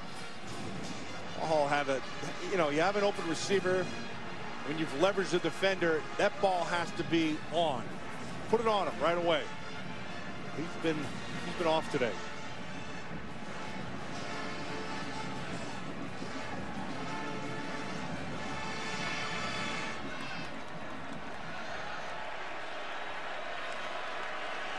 Third and 7.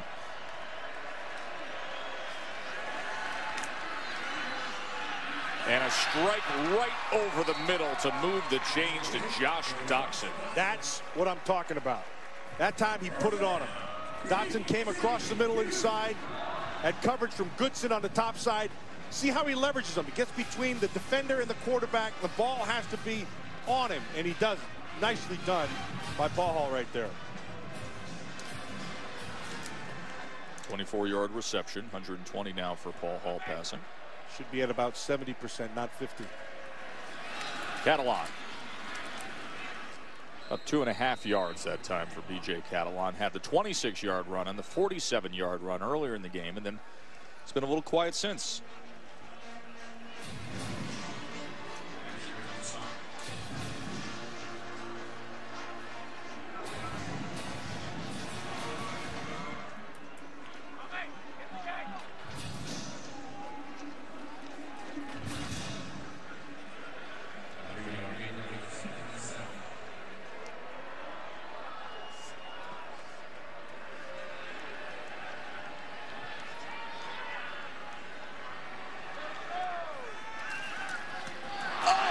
Jumped the route, and Eddie Lackey is going to pick 6 this baby.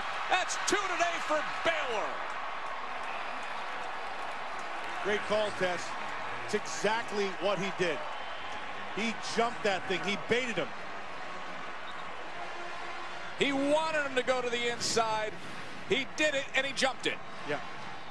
Now he's going to read this whole thing. Watch, his eyes are right at the quarterback the whole time. Now he jumps it.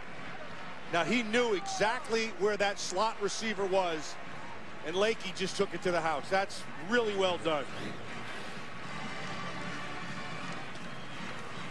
2 pick sixes today for the Bears.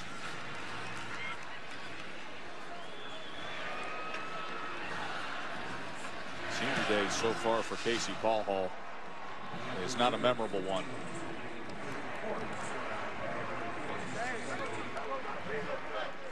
Well, Lackey's had himself a real strong game. Sure has. He's been very active. You can see him you saw him in the run game. He's done exactly what they've asked him to do, and he jumped that route to give himself an even bigger lead.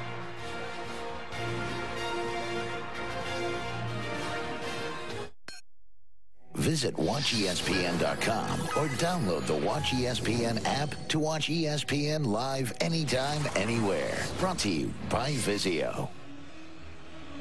Baylor has 14 interceptions on the year.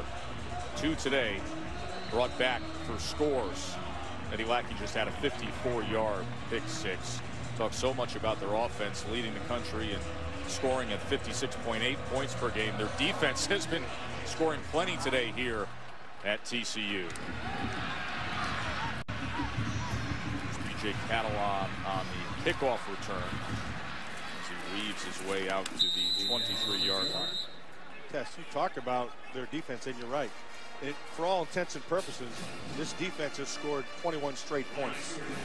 They did get it down to the 1-yard line on the fumble, and then the offense took it in. So, in essence, you have 21 points off of 1 yard of offense. When you think about a high-scoring Baylor team, it's always the offense, and this guy, Art Briles, but Phil Bennett's defense has been so active with this recent spurt of this game of 21 unanswered points. And we have a change at quarterback now as Trevon Boykin is in out of the shotgun. And Boykin was just gobbled up. I mean, they came and sandwiched him that time. It was Sam Hall and Chris McAllister. Yeah, Hall got there in a bad mood. Wasn't necessarily the hit, it was that sudden stop that did it right there. You know, he may have gotten his own guy better than he got. A little friendly fire here. Yeah, exactly. It's Chris McAllister, 31. Now, there's some confusion going on right now in how just getting the call. They're down to 10 seconds.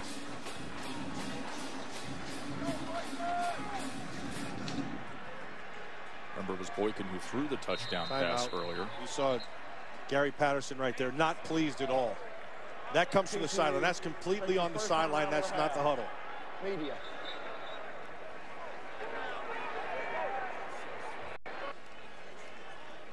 New quarterback in, facing a 2nd 13 as they're going to take a break. Hard hitting out there with that Baylor defense, as Boykin found out.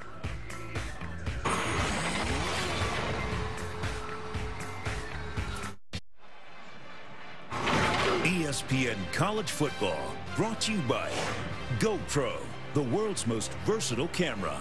GoPro, be a hero.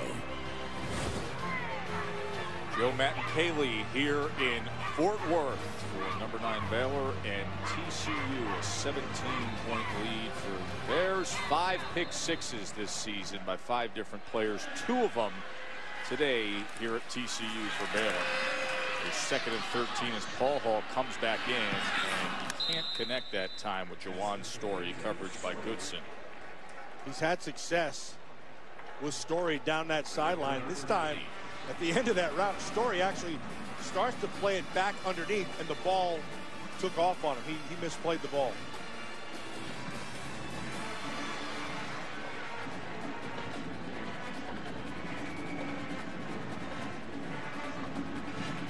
We're 7 on 3rd down conversions for Hawks today.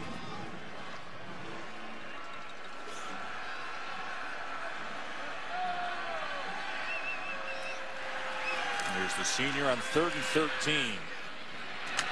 And that was almost picked off as he overthrew, and they're going to get a targeting here as Boykin, the quarterback, the first 2 plays of this drive, was hit hard right at midfield. That's going to get on Dixon. And you can see him feeling the effects of that hit. Yeah, yep, he was hit up around the head. Not up, and right square in the face. And that's exactly what the rule's in there for. Personal foul. Targeting. Defense, number 6. That's a 15-yard penalty and automatic first down. Number 6, has been disqualified from the contest. That's the new punitive side to the rule this year that's been added. Remember, the rule's been around now for 6 seasons, but the punitive side of a disqualification from the game will be reviewed. Yeah, there's no chance. It's pretty clear there, isn't it? Yeah, that's why the rule's in. And I'm all for defenders, and I'm all for nice hits and all that, but that's why the rule's in there. You had time to be able to lower that thing, and that shouldn't have happened. And once again, you know, the phrase that we've used for years. After further review, the ruling on the field is confirmed. So Ahmad Dixon is DQ'd from the game for targeting. He's a veteran with 47 games played, 36 straight starts, but the senior will not be out there the rest of the way for Baylor. And that penalty will linger into the first half of next week's game against Texas as well. So he's out now, and then he's out for the first half next week against Texas.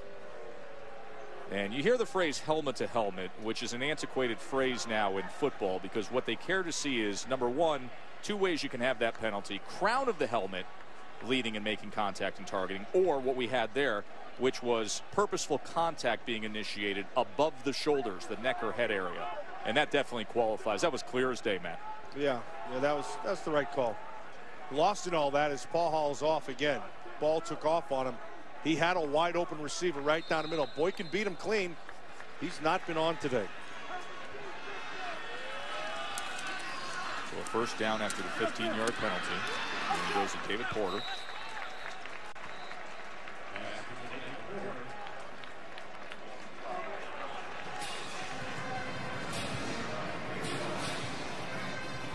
Yes, don't they have to leave the sideline? Yeah, Dixon is not to be on the sideline.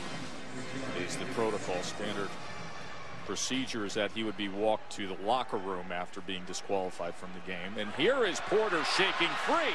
And David Porter with a downfield block and spinning his way for extra yardage. Well done by number 14, that old jersey number once worn by Andy Dalton here at TCU. And a nice job by Juwan Story of getting out in front of him and continuing with his block and leading the way. 34 yards later, they have themselves a first down.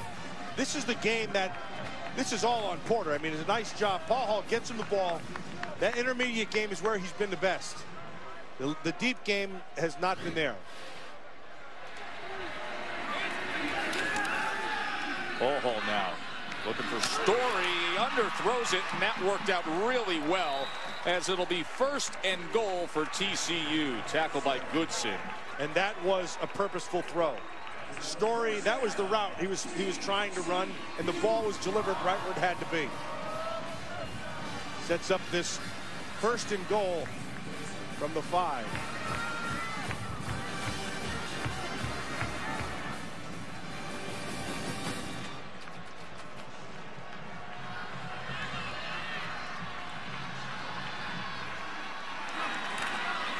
Here's Green. Barely getting back to the line of scrimmage that time was Aaron Green.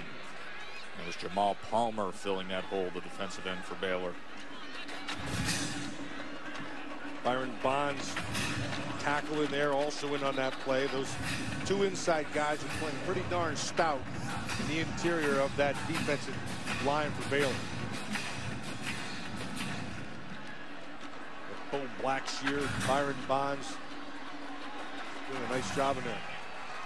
Second and goal as Catalan is in the backfield. They run option near side. Paul Hall reaches out. Touchdown, Frogs.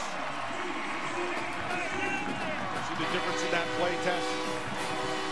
That time he attacked the line of scrimmage. Got to it fast. Not lateral, vertical. See this right here? That's exactly what he needs to do. It forces the defender to declare what he's doing, and then he can read it better.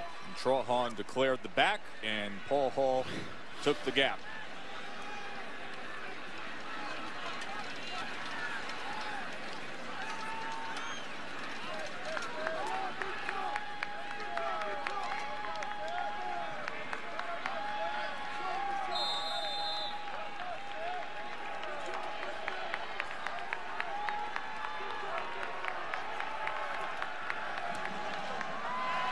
Silverchrome adds the extra point. And TCU got a much-needed score here on a drive they pieced together. Say goodbye to Ahmad Dixon, DQ'd with the targeting. Say hello to TCU feeling a little bit of momentum again.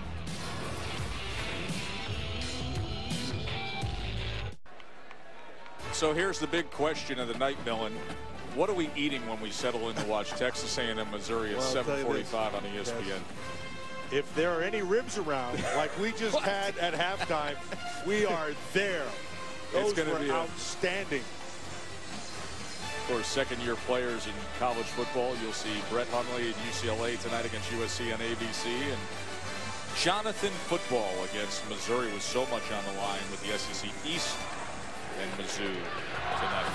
Boykin, also a sensational sophomore. Here's Corey Coleman on the return now. Let's go down to the field to Caleb.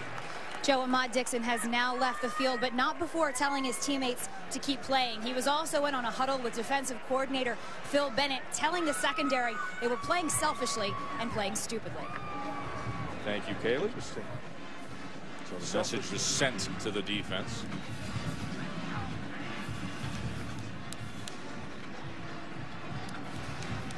Phil Bennett's done a great job of bringing his side of the ball up to standards. Just a question of time. You give him a couple more pieces, he'll put together a good group, and he has here today. And his TCU front did a nice job that time against Seastrom. Chucky Hunter right in the middle of that thing, man. He cut him, headed him off at the pass and turned it back inside. Sets up this second and long. Stay on the ground again with Seastrom, just about 3 yards there. Marcus Mallett in the backfield.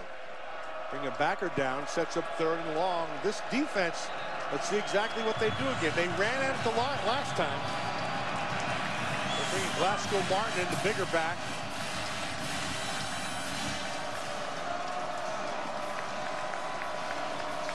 They have 3 receivers down here. Last time they were going 4-on-3 and 3-on-2, and it looks like that they're going to do the same thing. And now they bring the man in motion to go 1-by-4 here on 3rd and 12, and they're going to get the flag here. There was motion. False start. Offense. Number 77. 5-yard penalty. 3rd down.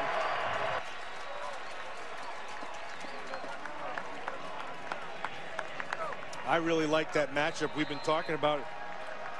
Jason Verrett on the outside with Goodley. It's been a quiet day for Goodley, which means Verrett has had himself a big day. You can see him all at the top of your screen, right up here.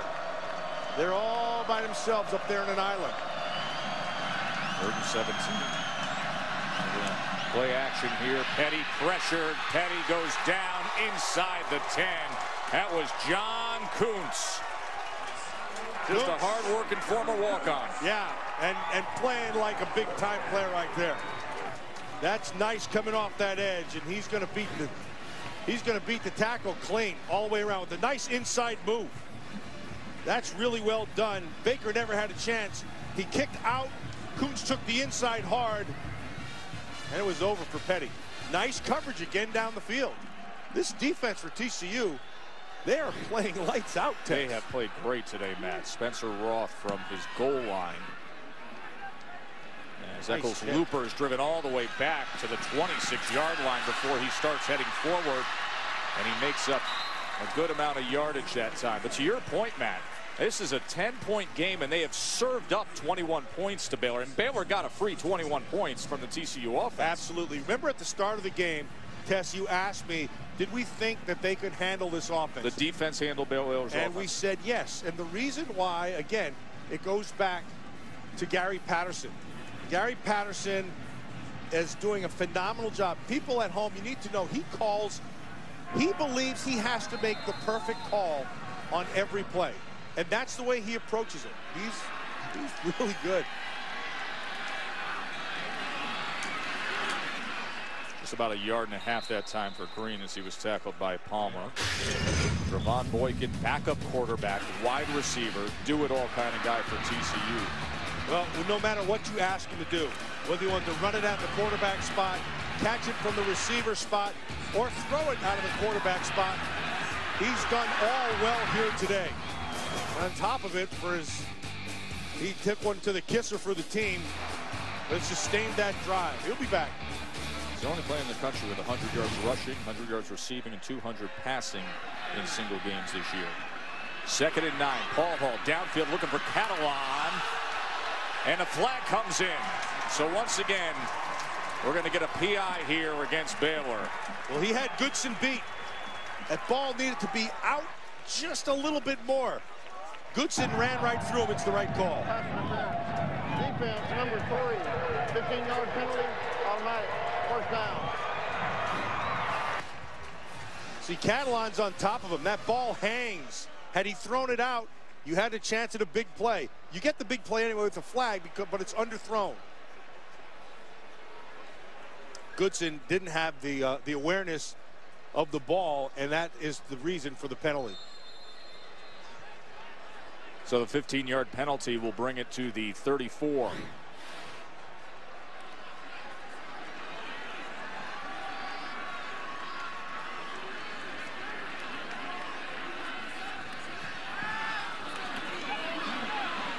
And Story. Somehow he breaks free from that. He had 3 defenders collapsing on him, had to deal with the sideline, keeping his balance, and manages to make something of it to the 25. Now that is just outstanding work by Story. He beats Orion Stewart, then Lackey goes down for the count, and then he tops it off by running through a couple more tackles. That's just great work by Story. 2nd and 1. Catalan comes in motion and now joins Paul Hall in the backfield. Little man action down here in the bottom of your screen. With Story. Yep. And Paul Hall sprints into that side. And then he throws it away. It'll be 3rd and 1. Should have run it. Don't throw the ball away. There's no defenders there. Eat that green up.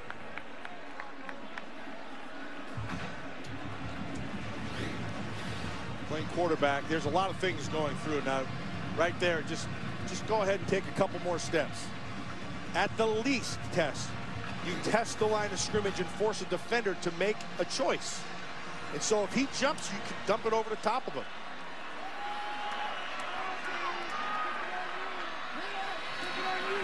Catalan, 1st down for the Frogs, and a bit more.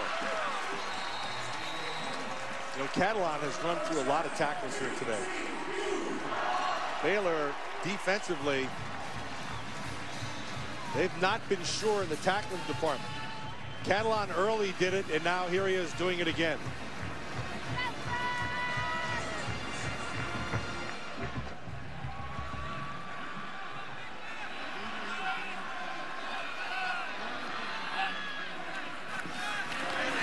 Option, and the pitch doesn't go anywhere at all. Tackle for loss that time as Sells came up to make the play.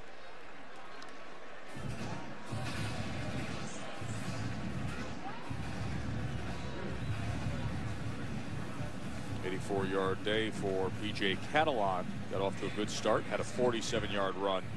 That was the longest of the season for TCU in the 1st quarter.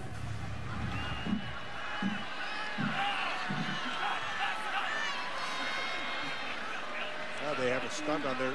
They're slanting the defensive line. They show the slant this way. See if they take advantage of it.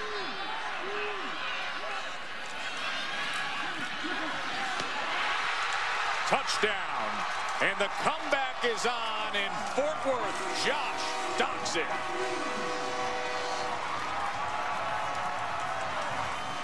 Nice back shoulder again.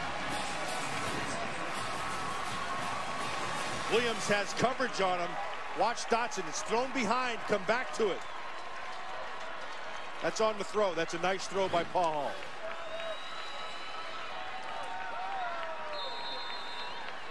That's a good read of knowing where your receiver is as opposed to your defender. Defender's on top, you throw it behind. This is a field goal game. Not long ago, it looked like the number 9 team in the country would be rolling. But the Frogs, in their final game of the season, showing some heart.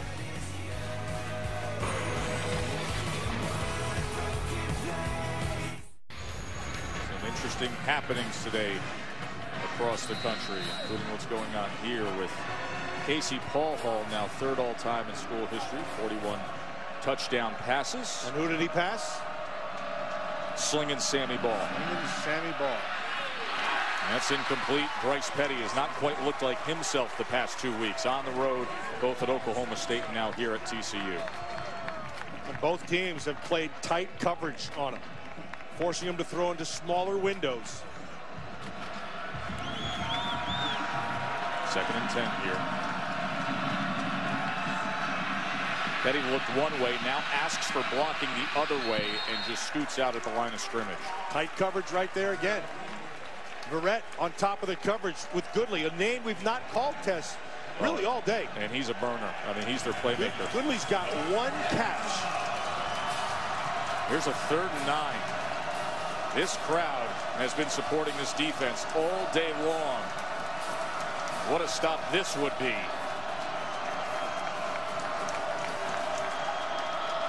Two by two, they're going 3-on-2 on both sides. They were down 34-17 earlier in this 3rd quarter. Play clock is down to 1. And they're going to have to use a timeout. Baylor takes their 4th timeout of the half. Oh, Jason Verrett is really fired up over there. He's right on the sideline. Keep in mind, Goodley stays to the right side of the offense, Tess, all game long. He doesn't move. Whatever side they're going, whatever direction they're going, he's always to the offensive right. So Verrett has locked up with him all game long. He's really played a phenomenal game. Goodley's got 1 catch for 12 yards for the day. Baylor had 201 yards at the end of the 1st quarter of total offense. They've had 22 since. Wow. That's good defense. That's Gary Patterson. That's Gary Patterson. And yeah, we can talk about Gary Patterson, and then it still takes the guys out there to be able to execute it. And right now, this Baylor defense is playing extremely, extremely well. TCU, rather. And there is Jason Verrett, TCU's lockdown corner. It all comes full circle for Jason Verrett. His first game as a TCU player was in 2011 when RG3 torched their defensive backfield for 5 touchdowns. And now he's locking up and shutting down the Baylor offense here as a senior. 3rd and 9. Can he do it this time? In stride. Clay Fuller, 1st down, much needed for the Bears. And he beat Sam Carter to the inside.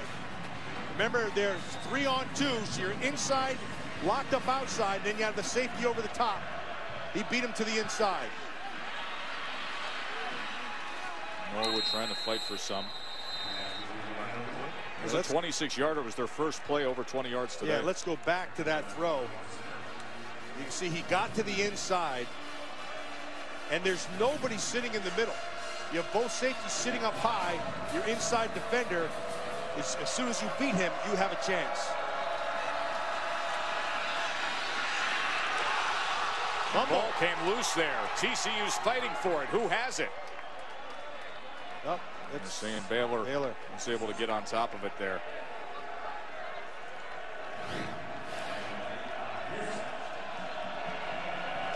Ball did indeed come loose. And Seastrunk met Chucky Hunter, who forced that fumble. And here's another 3rd down. Oh, I like this.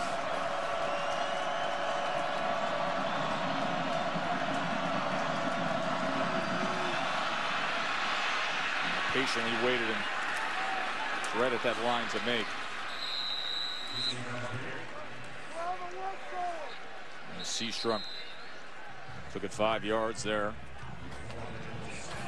You said it right with Seastrung, Tess. He is a patient runner. He is, isn't he? Really patient. Allows his blockers to do their job and then takes advantage of the aftermath. Just gets in behind him. He can be that way because of how quickly he can accelerate. Exactly. He doesn't need that full steam ahead right from the start. Really good change of direction. Petty. Wide open inside the 10. And it's a touchdown for Levi Norwood. All of a sudden, the Baylor offense wakes up here at TCU. Oh, yeah. This is what I was waiting to see. Norwood just got down in between two defenders, and Petty put it on him. Nicely done on the front end because there's no pressure on Petty. He has the opportunity to stay patient. Did you see where he placed the ball, Tess? That was really well done. He threw it away from Chris Hackett, and Norwood is able to make the adjustment and then finish.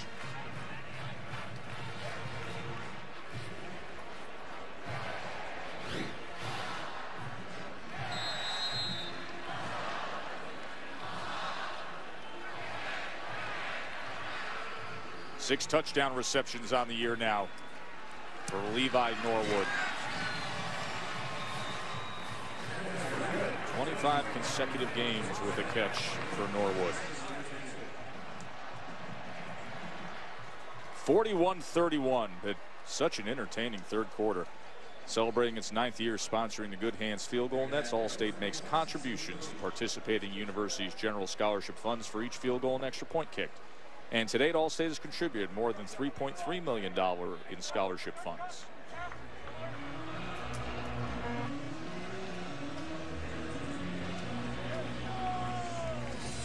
Baylor's Bryce Petty, who was a Heisman candidate a few weeks ago. Tonight, just 16 of 30 and a couple of touchdowns. Yeah, and he struggled his good coverage, but there have been a couple of really nice throws. That one, like you said, then used his eyes and feet. He's able to take it in. And this is the best throw that I've seen tonight. He throws Norwood open, throws it away from Hackett, the safety, and is able to get Norwood into the end zone. That's really well done, Petty. Stayed with it and was able to cash in. Leads the Big 12 in passing yardage and among all the national leaders in so many categories. B.J. Catalon now with a good return. Let's go down to the field to Kaylee. Joe, TCU trainers will not comment on Trevon Boykin's status on the receiving end of that targeting call we saw from Ahmad Dixon. But I can tell you Boykin is watching this offensive series from the sideline without his helmet in hand. Well, let me tell you something, Kay. When they take your helmet, you're done. They're not giving you your helmet back. You're finite. What a price to pay.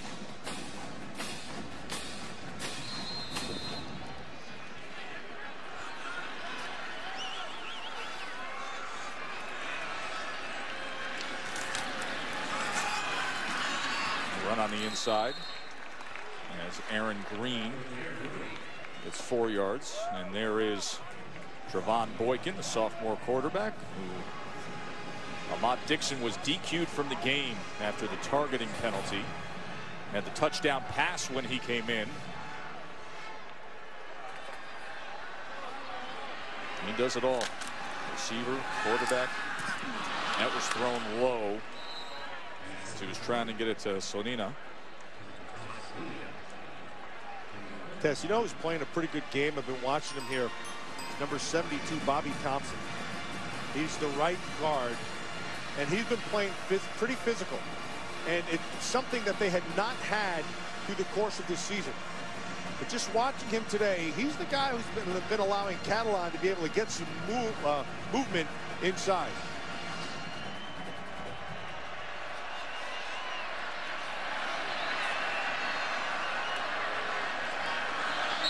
Now they're going to get some motion here as everybody was pointing to that line. That should be on the defense.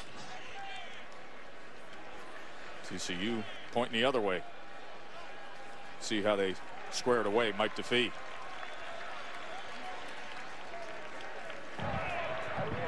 Offside. Defense. Player jumped in the neutral zone, causing the offense to move. The 5-yard penalty results in a first down. That was TCU's way. Yeah, that looked like it was Billings on the inside, I thought, or maybe Masabuco. Yeah, that's what it is. It's going to be right here.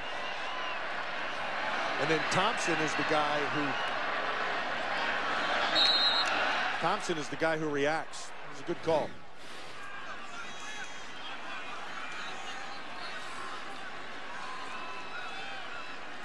First down to 39. Paul Hall, play action, downfield for Carter. Oh, and he went up reaching for it, but could not corral it. Tremendous effort, though, to go airborne there. Well, they've been checking out Joe Williams all day long. That would have been a phenomenal catch. He had an opportunity. He elevated it up to go get it. Could not quite pull it down with the hands. Joe Williams, they've been testing. He's been there for coverage. The ball has been thrown behind or whatever, but in that particular one, good defense and forced the incompletion.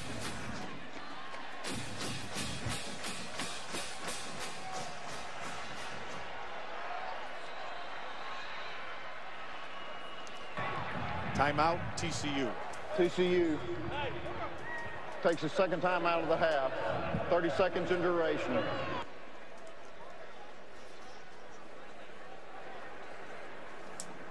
Reminder that you can get your NFL Sunday started off at 10 a.m. It's Sunday NFL Countdown on ESPN with Boomer and the guys, and a special feature on Seahawks quarterback Russell Wilson. And then set your lineups by way of watching fantasy football now at 11 a.m. on ESPN2. Me, I like to listen to the old coach, Mike Ditka. Mike Ditka and Tommy Jackson, probably because TJ I played against, and of course Mike Ditka was in there all those years, but they just have a way to get right to the bottom line, don't they? Do. Like somebody else I stand next to every single Saturday. The Bears, Ditka. 2nd and 10. Paul Hall again. Underthrown as Doxson was trying to fight against Joe Williams to get back to the ball. Joe Williams playing good. He keeps on fighting, and they're going to try to test him. Paul Hall has consistently underthrown this ball all night long. Doxson had a chance again. He was on top of Williams. Just throw it out there. Well done by Williams.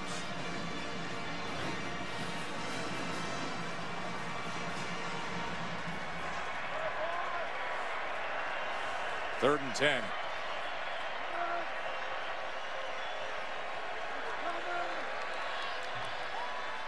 They only bring 3 against Casey this time.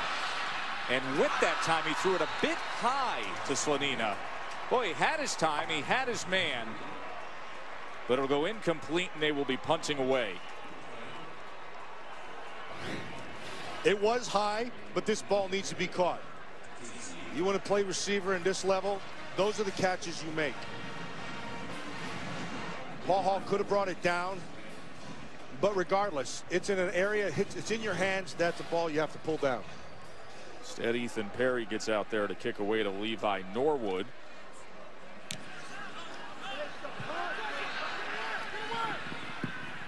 Oh, look at the bounce it takes. I mean, that thing skirted right down the sideline, all the way inside the 5. Like it was a player running down the field, staying in bounds.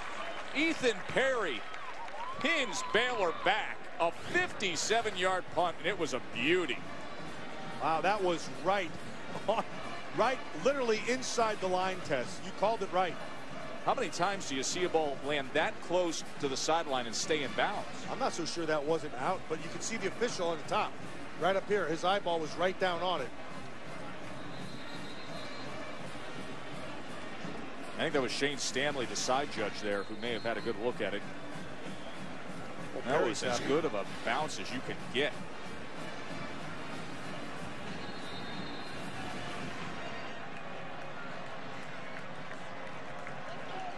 So back out comes Bryce Petty. The touchdown pass moments ago. Let's see if he can dig out of the hole here and get some field position. As he finds Coleman, who stiff arms his way for a first down. Yeah, you play zones against Bryce Petty, he will eat you alive. And a lot of teams have done that. And if they have played man, they've backed off, and he'll eat you alive underneath. The way to play this team is tight coverage. That's what happened with OSU, and that's the success that TCU has had with it.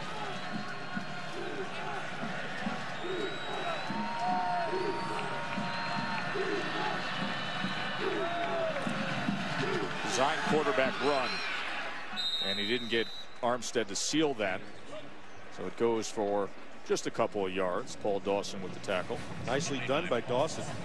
Dawson waited. He had a defender, a blocker right in front of him, and he shook him to be able to make that play.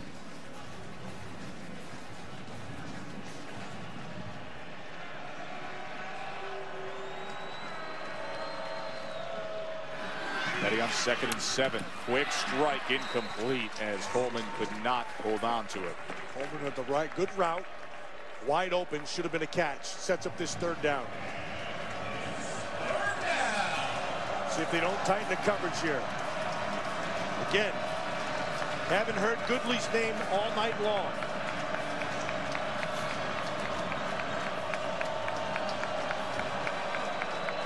Barrett and Goodley up here.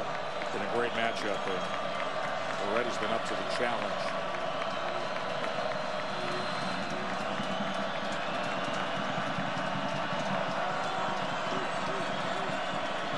Seven. Petty looks one way, comes back the other, picked off. That was Sam Carter. He sat on it. He had Glasgow Martin out in the flat. Didn't like it. Came back to Carter. Well, it ended up being to Carter. He's looking for the slot on the inside, but Carter took it away. Yeah, see, look, he's going to get outside here. He had him. He looks at him, and then he comes back. Watch Carter, defender sitting right there. Again, they're going to go inside, outside, high. See that? That's exactly how you play it. And the way to beat that defense is to sit down in the middle. Carter anticipated that and closed it and came away with a pick. And now B.J. Catalan spins for 2.5 yards.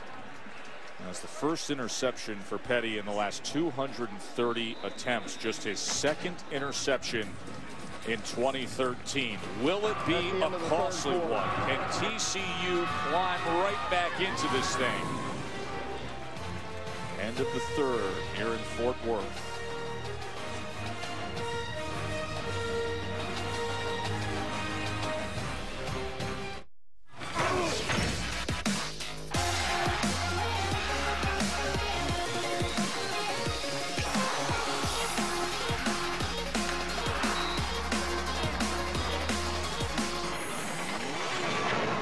Glad you're with us for ESPN College Football, presented by 5 Hour Energy. Joe Tessitore, Matt Millen, Haley Hartung, and look at that sky. Absolutely a gorgeous Texas sky down here. That's the view facing west from Amon G. Carter Stadium here in Fort Worth, where we've had such an entertaining game as we start the 4th quarter with TCU with a golden opportunity after the interception of Bryce Petty.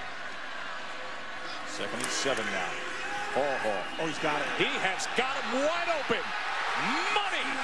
David Porter. And a flag on top of him. Flag back in the offensive backfield, and it's getting chippy back there as well as Gary Patterson is running out onto the field to pull his linemen away. He doesn't want anybody out of this game at all.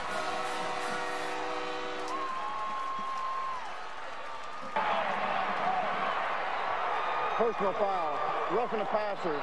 Defense number 31. That 15-yard penalty will be enforced on the kickoff. Result of the play is a touchdown.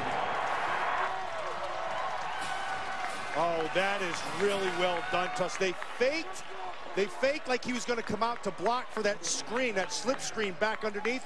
And so the safety just dropped him. He started to come forward, and he just went right up the side, 6 quick. Yeah, Sam Carter, number 17 there, celebrating off the bench, had the interception. And then Casey Paul Hall on his senior day, after such a circuitous route that he has taken to arrive at this point in his career, fighting right to the end. Remember, they trailed 34-17. We got a 3-point game here in Fort Worth.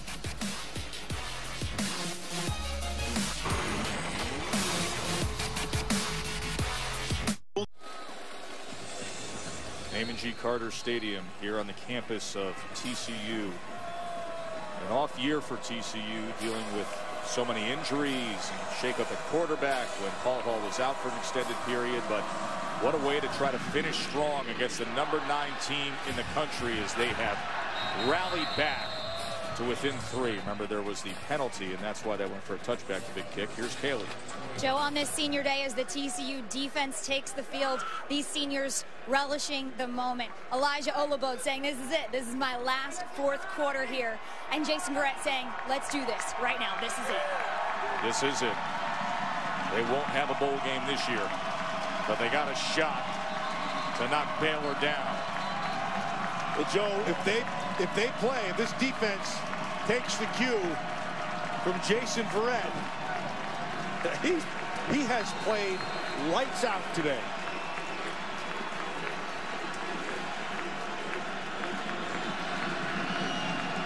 Antoine Goodley, who's been such a force all year long, but against Verrett, nothing much.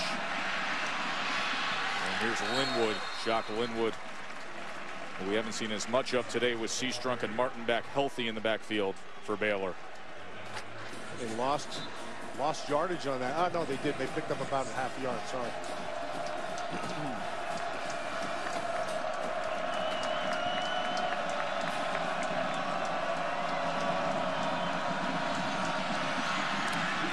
Here's Petty and Norwood. He's played a big role. Look at that spin move as he stiff arms his way for Moore to the 45. Tess, you said it.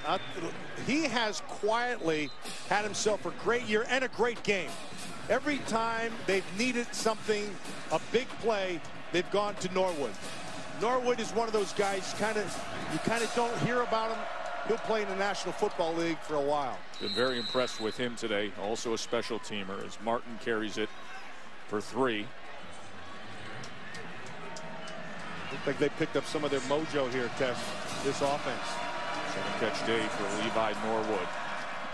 And that was batted down. That's a good-looking play developed by Baylor, but Paul Dawson got his hand up. They run that option, then they throw back against the grain, but Dawson did it. And they need to be thankful to Dawson because it was wide open. Fuller was running clean. 3rd and 7 here. TCU's defense, they have stepped up time and time again.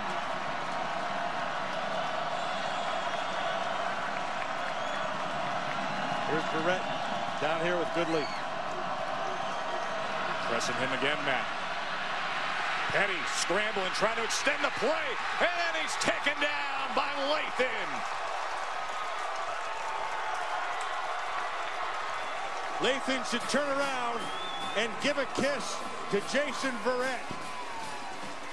Who, you Les Miles now? Yeah. I'll tell you, this kid has played a phenomenal. He was looking for Goodley the whole time. Verrett is all over him. I mean, he just locked him up and it forced Petty to look elsewhere. Oh, that's a great job by Lathan not giving up. He was blocked and stayed with it. It's okay to be blocked. It's not okay to stay blocked. Nichols Hooper back on to return the Roth punt again, and it's a high, good deep punt. Takes a bounce at the 10, and it's a beauty inside the 5 and down at around the 2-yard line. Tremendous special teams coverage by Baylor. A hang time of 4.52 by Roth. A 57-yard punt, but it's been Verrett's day.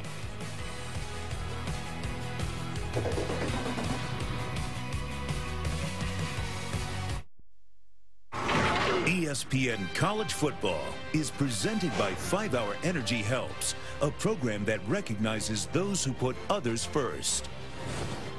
It's Gary Patterson, who told us yesterday, you know, I love being a defensive coordinator, but I don't know how much longer I can do it. The obligations of being the head coach, running a Big 12 program. Let me tell you, he's one of the very best defensive minds there is. I think he's going to be doing it plenty long, especially the way he's coached this second half against Baylor. Now, backs against the wall for TCU. Paul Hall wants it all. And it'll be 2nd and 10 from the 2-yard line. I like that. That's a nice aggressive call. You take your shot, clear the middle, let them run to the middle of it.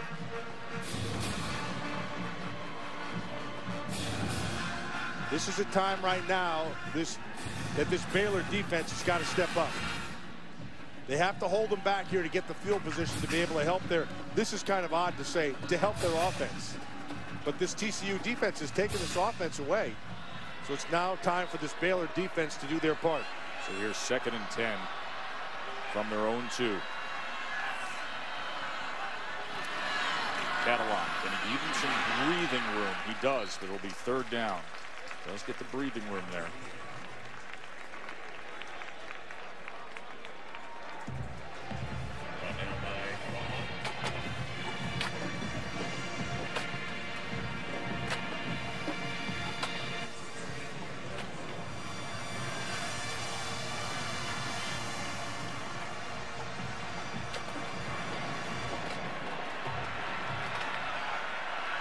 Third and 4 here. Will be a field position game at this juncture. Can TCU extend this drive? Bringing pressure. They bring pressure. There's the pass, and it is incomplete. Story never looked. He's got to get his head back. He's got to see the same thing the quarterback sees. As soon as you see pressure, you got to break that thing off. Story never did. So he's got to be the top of your screen. He's up here. You're not really going to see him. Here comes the pressure. Paul Hall sees it right away. He gets the pressure. The ball is coming out quick. Story's got to get his head around and break that route off, give him something to throw to. So Perry from the end zone. And Norwood, who has a couple of touchdown punt returns. Takes a good bounce for TCU, and he's only able to get it to about the 46-yard line. Let's check in with Wendy Nix. Yes, thank you. We've been tied up for quite some time at Jordan Hare. We revisit the Iron Bowl, but no longer. A.J. McCarron, 99 yards to Amari Cooper. Touchdown, Crimson Tide. Alabama takes the lead, 28-21 in the 4th quarter. Tess? Wendy, I'm glad you reminded me. I forgot that game was being played. Who's playing? Who did you say, Tess? It's a game down in the SEC. Yeah. They play decent football down there, I'm told. But not as good as what we have going on right here. We got a great one here in Fort Worth. Seastrunk nowhere to go, just about a half a yard on the delayed handoff, and Kuntz has played a good game. 97 John Kuntz. Kuntz is there, and Dawson also. Dawson's having himself a pretty good game as well. They've been able to handle that run game with just the 4 down and the middle backer, which has allowed them to be able to play their coverage to the outside. 2nd and 9 now. Baylor hold on to this 3-point margin. That was a good, strong effort that time by Glasgow Martin. And that's a 1st down for Baylor. That's smart. It looks like what they've been doing is slanting to the formation with their defensive line. That time Glasgow Martin took it away from the slant. And here's Martin, another hard run by the 230-pound senior. Getting physical, getting back to basics. Kind of back he is. Yeah, that's nice. I like the way he runs. He's a physical guy.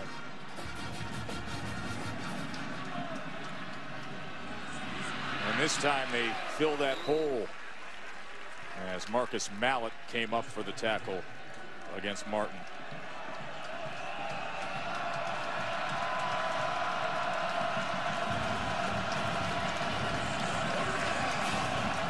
Third and 4.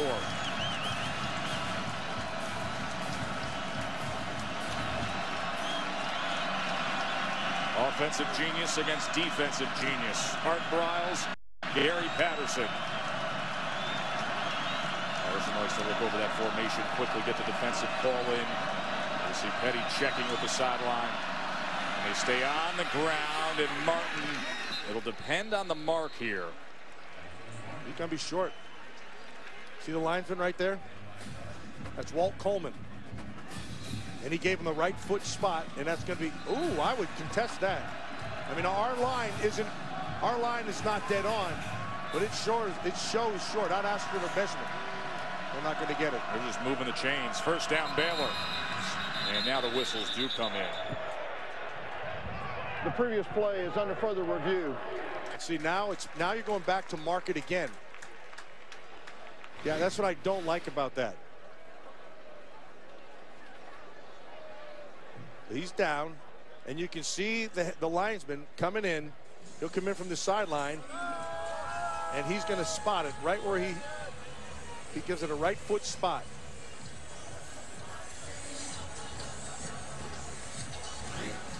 Now what happens, they'll respot it, Tess, so you don't get as exact a spot as you used to, as you would have, rather, with the original spot. Last week we were broadcasting the Vandy Tennessee game, and Tennessee was celebrating, thinking they had a win. Oh, yeah, exactly. And then they went to replay on a 4th down and respotted the ball based on replay. Vanderbilt kept the drive alive and went on to win. I will tell you, though, that was the right spot. Oh, it sure was. Yeah. It sure was. No doubt about that, Matt. Had a lot of people talk to me this week saying the second we're watching it on TV, right, they're screaming at the television saying they spotted it wrong.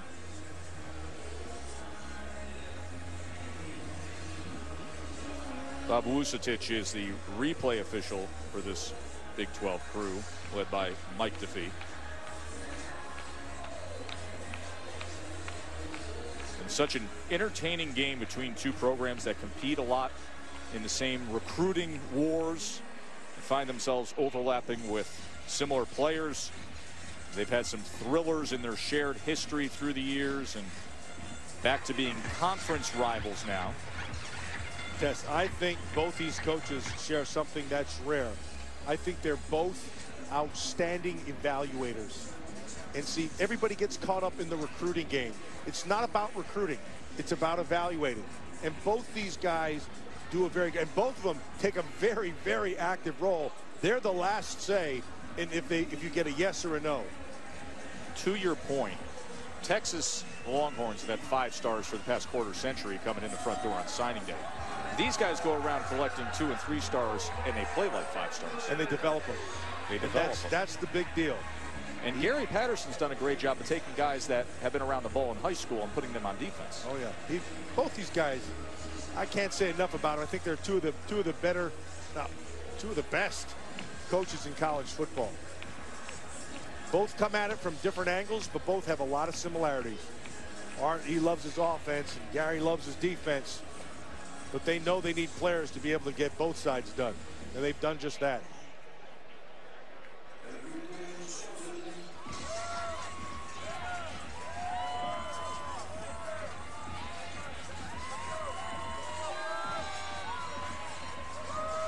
So we'll see what they come up with for a spot here.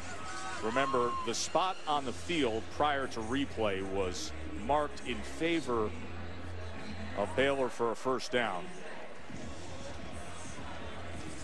What a wild one it's been here in the second half, especially considering the fact that Baylor went out and had the interception return for a pick 6 to jump out 34-17. Here's another look. After further review, the runner was short a half yard. It'll be 4th down at the 26-yard line. The 25.5 is the line to gain. 4th down.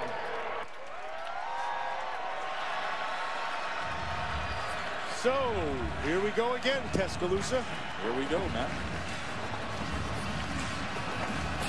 10 minutes to play. 3-point ball game. And a 4th down. 4th and inches. Low man wins. Let's see if Baylor doesn't try to get to an edge test. In case of Baylor, sometimes it's spread wins. Now they tighten up that formation. And they go with Petty, who should have the first down. Yeah, he's got it.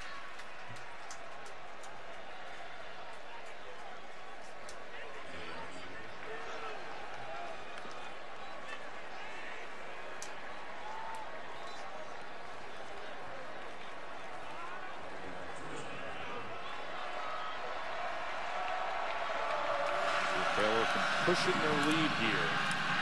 Stiff arm by Martin to the edge. Good balance. He'll be right near the chains again. Well, he shook off the tackler. I believe it was either Dawson or Kuntz, one of those two on the outside. Just a straight arm. That's a powerful runner. I like his game.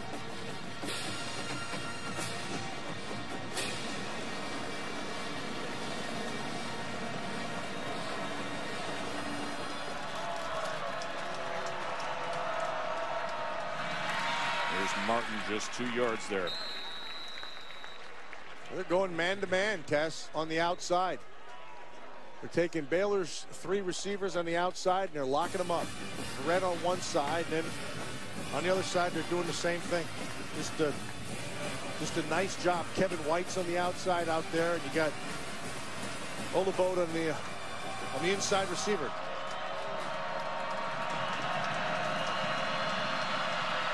They run the ball again. All 9 plays on this drive have been rushing plays. Here we go again. It's a 3rd down.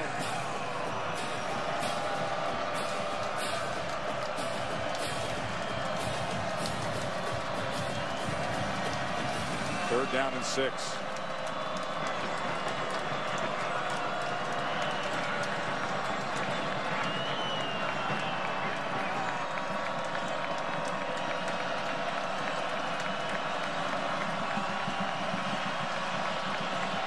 Oh, there was some motion before the snap there, as you saw Glasgow Martin starting to lean forward.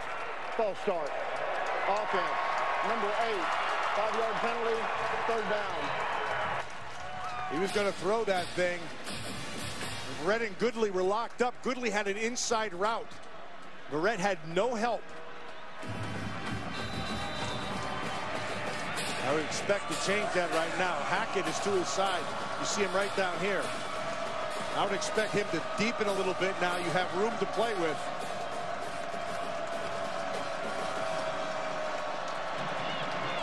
They're going 5 wides. And now Goodley is not on Verrett. Lined up in the backfield. Petty. He was looking to run for a moment, then walks it away as Verrett still tried to make a play on it. And a flag comes down at the 7-yard line, right in the middle of the defense. Ineligible man downfield. Offense number 54. That penalty's declined. 4th down. That was his center Huber, who was down looking for the second level to block somebody. I want you to watch Jason Verrett, who's just had a phenomenal game. That's great patience and understanding of where you're at on the field and what they're trying to do. They were going to try that little stutter stop. He just had great patience and knew they had to get that beyond him for the 1st down. Yes, Verrett has not had a tackle here the whole night, but he has played a phenomenal game. That is no good. Aaron Jones, the talented senior kicker who was 2 for 2 before that 32-yard attempt, misses. He's only 63% in his career. This is a guy who kicks a lot. But this one, he flat out missed. We got a ball game down here in Fort Worth.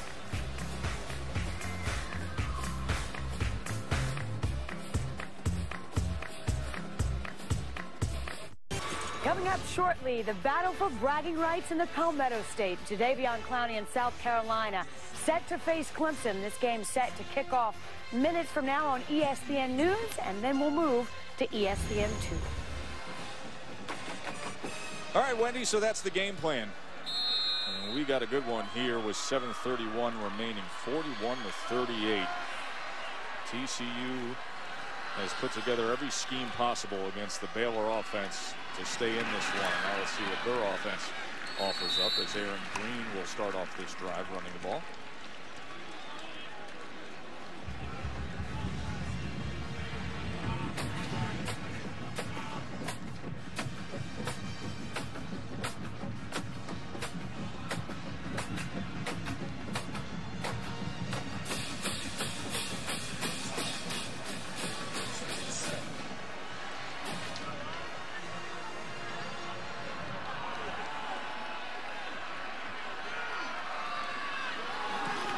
Stay that way again with Green for just 2 more yards, so it'll be 3rd down and 5.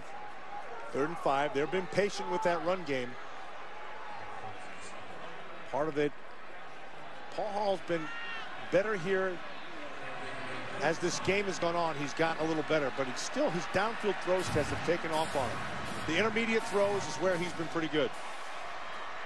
Last college football game of his career here at TCU. Staggs not bowl eligible. They back off the pressure. Paul Hall gets it out of the backfield to Catalon, who makes the first man miss, but then will be a yard short as Lackey came up to make a good, solid tackle. That's a big-time play by Lackey. Came from the inside out, had to make a sure tackle, and he did it. And so the decision's made by Gary Patterson to trust his defense to try to get a win. See, Lackey comes from inside out. That's it. Actually, you saw the missed tackle. It's a good way to miss. Sam Hall missed him back inside, which allowed Lackey to be able to make the play. There's Perry on the punt again. Ooh, that's a nice one. It sure is. And Norwood calls for the fair catch back near the 25-yard line. Baylor defense looked good right there. 47-yard punt by Perry. They're back to offense when we return.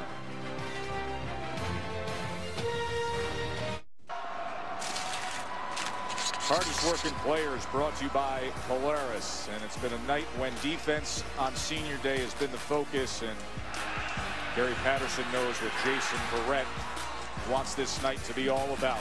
And he's delivered. Yes, he needed him to come up big.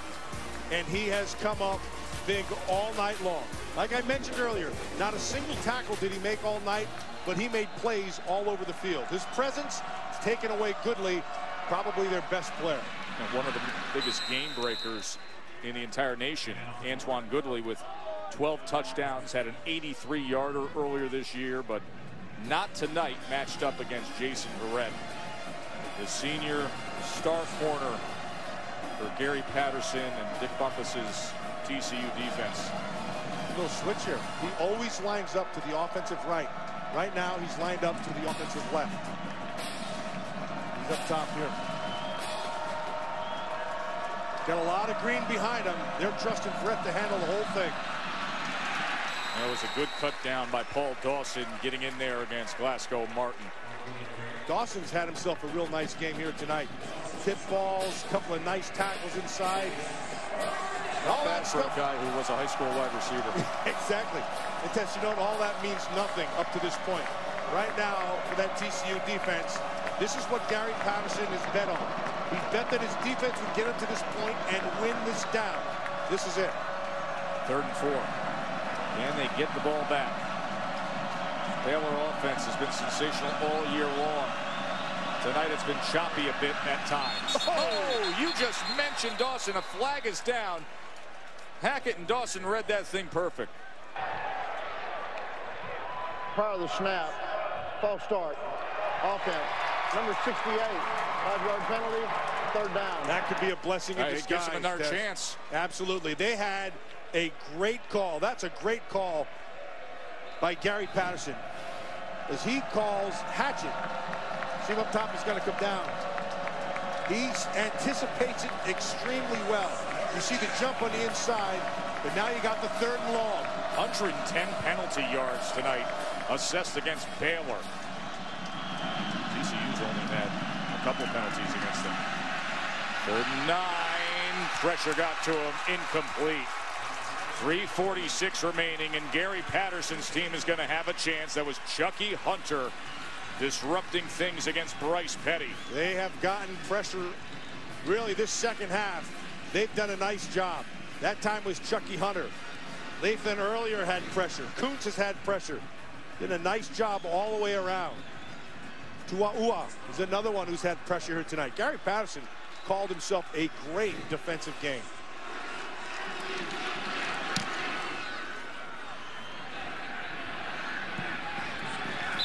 That's straight into the Baylor bench. And they're going to have good field position off of this at the 39. So tonight it is Johnny Manziel against Mizzou. And Mizzou has a chance to win the SEC East, and an ABC at 8 o'clock. The victory bell up for grabs. The rivalry series presented by GoPro. Number 22 UCLA, number 23 USC. You get a night of Johnny Manziel on one network and Miles Jack on the other. You can't beat that. Miles Jack, he is a fun player to watch. This sport is so great, isn't it? None better. First down for Paul Hall. He just tried to muscle that underneath to Boykin. Boykin back in the game. Remember, he took that big hit. There's a targeting that DQ'd starting safety Ahmad Dixon for Baylor. He's back in there. Casey Paul Hall playing in his final moments of college football. TCU's only lead of the game was in the second quarter at 17-13. They trailed 34-17 here in the second half. And now with a chance. Downfield, and he overthrew Jawan Story. Coverage came from Goodson.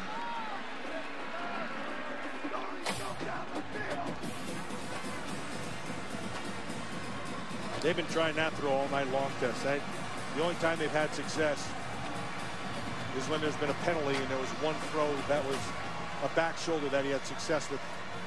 So it comes down to your third down here.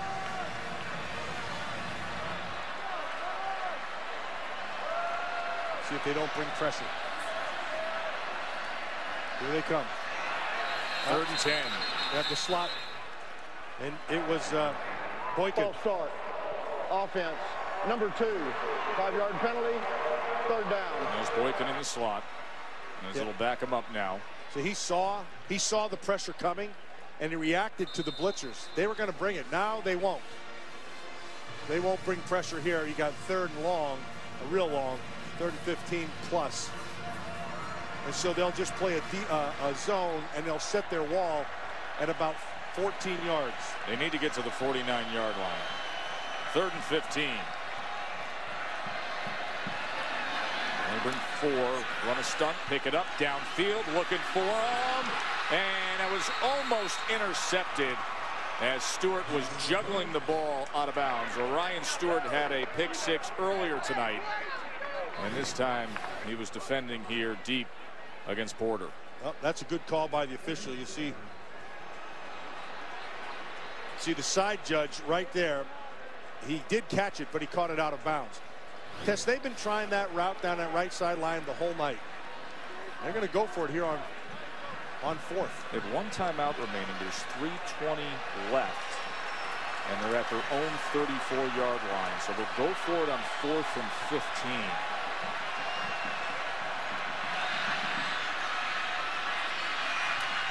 It is caught short, but it's going to be short. It'll be about 2 yards short of the line to make. Josh Doxson was able to corral it, but it'll be a turnover on downs. That's on Doxson. He's got to know where those sticks are. You can't break it underneath. You've got to get to the 1st down mark. Nice job by Williams of closing. They set their wall. See how their wall's set behind? Now you throw it in front, you come up. But Doxson has to be able to get to that line, Tess. That's on the receiver.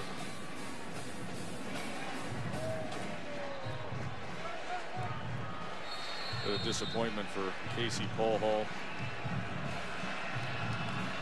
They're going to have to rely on their defense again to be able to stop them here to get the ball back for one more chance. Sounds crazy to say, relying on defense when you see a team has scored 41, but 2 pick 6s and a fumble at the 1.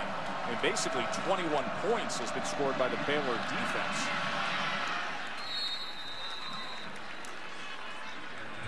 Dawson and Hatchett again. Those are familiar names, Tess. Reminder that Clemson and South Carolina will be coming up after we finish things up. Currently it's on ESPN News, and then we will get to that rivalry game between Clemson and South Carolina. South Carolina awaits to see what happens with Texas A&M and Mizzou to see if they'll go to the SEC title game. And Clemson could be in prime position for the Orange Bowl. And he stopped right at the line of scrimmage. Dawson again. Hunter in there in the middle also. Dawson, he's been active here in this final quarter, man. They've been trying to run the ball. He's been eating them up inside. 3rd down and 7.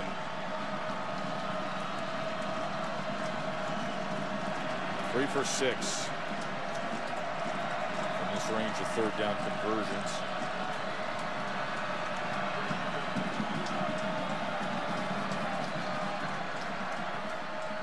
Let the play clock come right down and then use their second timeout with 1:48 Baylor takes their second timeout of the half. 30 seconds in duration.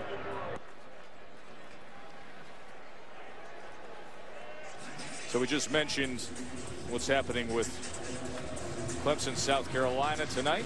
What's on the line there? Let's look at Brad Edwards, the way he sees the BCS Bowl projection. Is based on the current standings, so you would have a Stanford, Ohio State Rose Bowl based on where things are there. Northern Illinois, the BCS Busters, will be in the Fiesta against Oklahoma State if they can do the job against Oklahoma.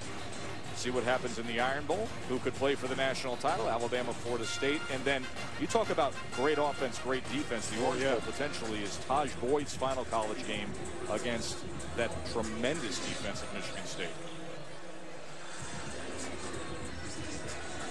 But hope is still out there for Baylor.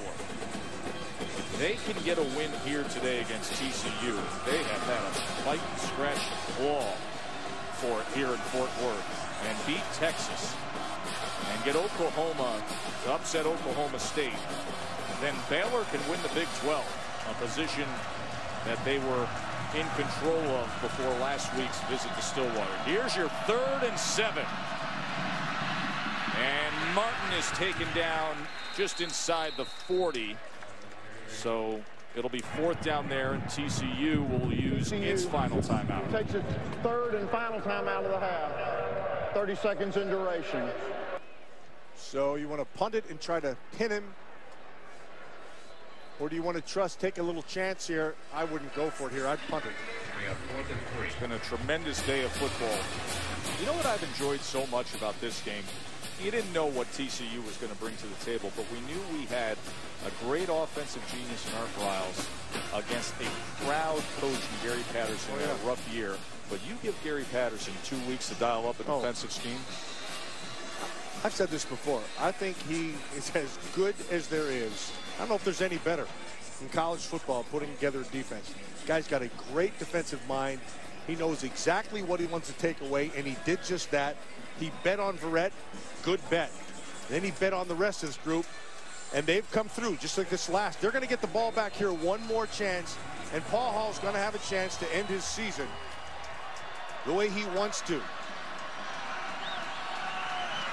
Bill Bennett's defense for Baylor's played fairly well too with those key turnovers earlier in this game. This was fielded dangerously in a crowd there at the 12, and there is a flag as Cameron Eccles-Looper was surrounded at the 12-yard line. So we're going to have 94 seconds remaining and an opportunity for Casey Paul Hall's career to end potentially on a good note. Or will Baylor move their mark to 10-1?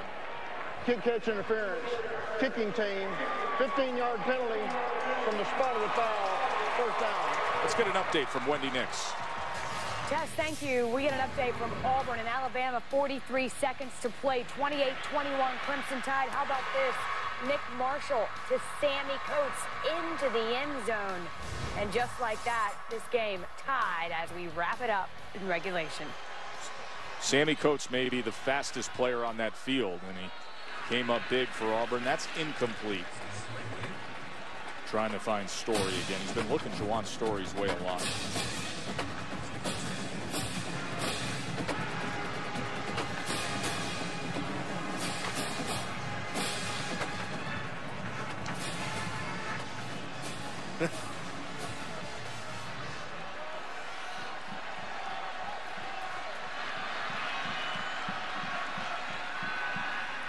Paul Hall gets it complete, and Doxson could not break free, and the clock will continue to count down as it'll be 3rd down and 2. Trailing by 3, trying to get in the range for Jaden Oberchrome. His career long is a 56-yarder, so they would need to get to the 39-yard line. And they get the first down as he's able to find Doxson. Now in pregame warm-up, going right to left, he hit from 55 yards, did Oberchrome.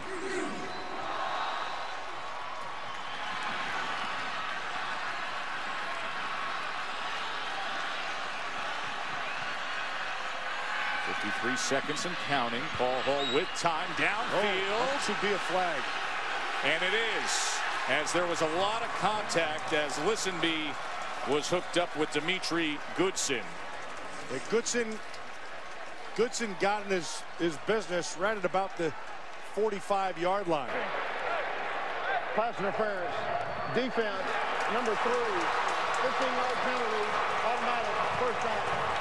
Doxson had been the receiver there. He just went out. They put Lisenby in. Lisenby's just going to try to get on top of him, and Goodson cuts him off. And that's the very definition of interference. And here is Oberchrome, who has made all 4 of his field goal attempts with the game on the line in the last 2 seasons. Can he do it here? First down. Crossing route was thrown too high. See that green field goal line they're trying to get to.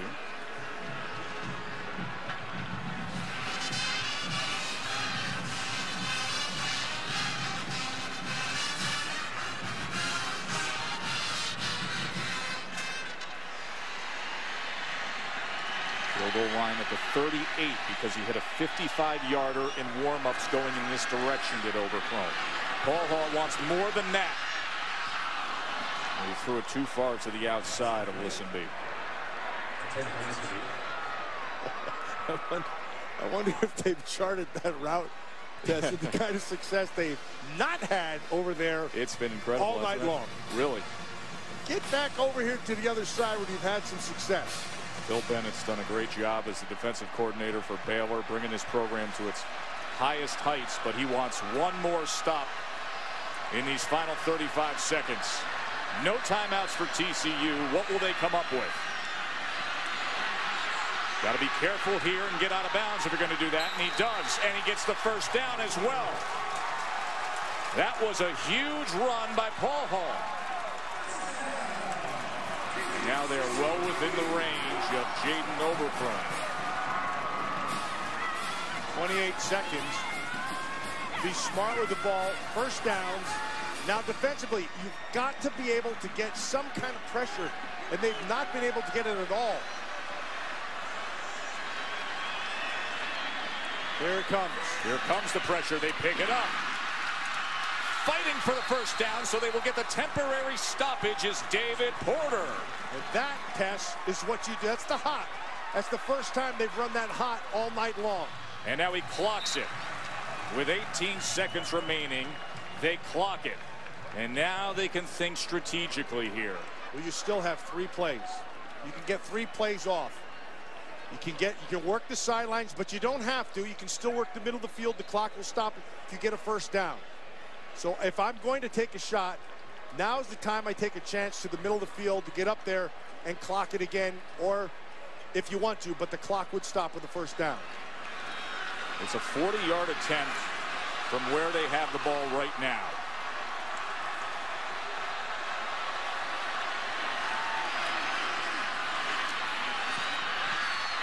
Ball's in the air, and it's intercepted. Terrell Burt picks it off.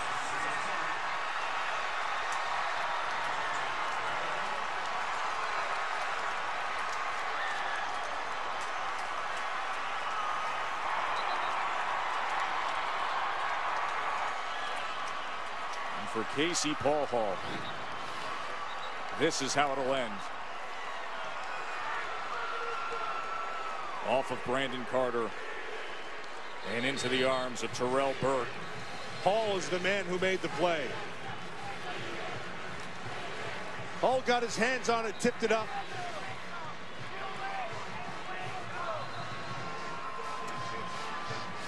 think about a week of heartbreak for Art Briles. He's coaching with a heavy heart. Lost his brother Eddie, who passed away this week at just 59 years old. Died of a head injury after taking a fall, and the entire Baylor family has been expressing sympathy and support for Coach Briles. It was a heck of a game, Tess. It was. Casey Paul Hall has a lot to be proud of the man he turned into, of turning his life around. And I know this is going to be a bitter disappointment, but to think where that guy was in the course of the past year and a half.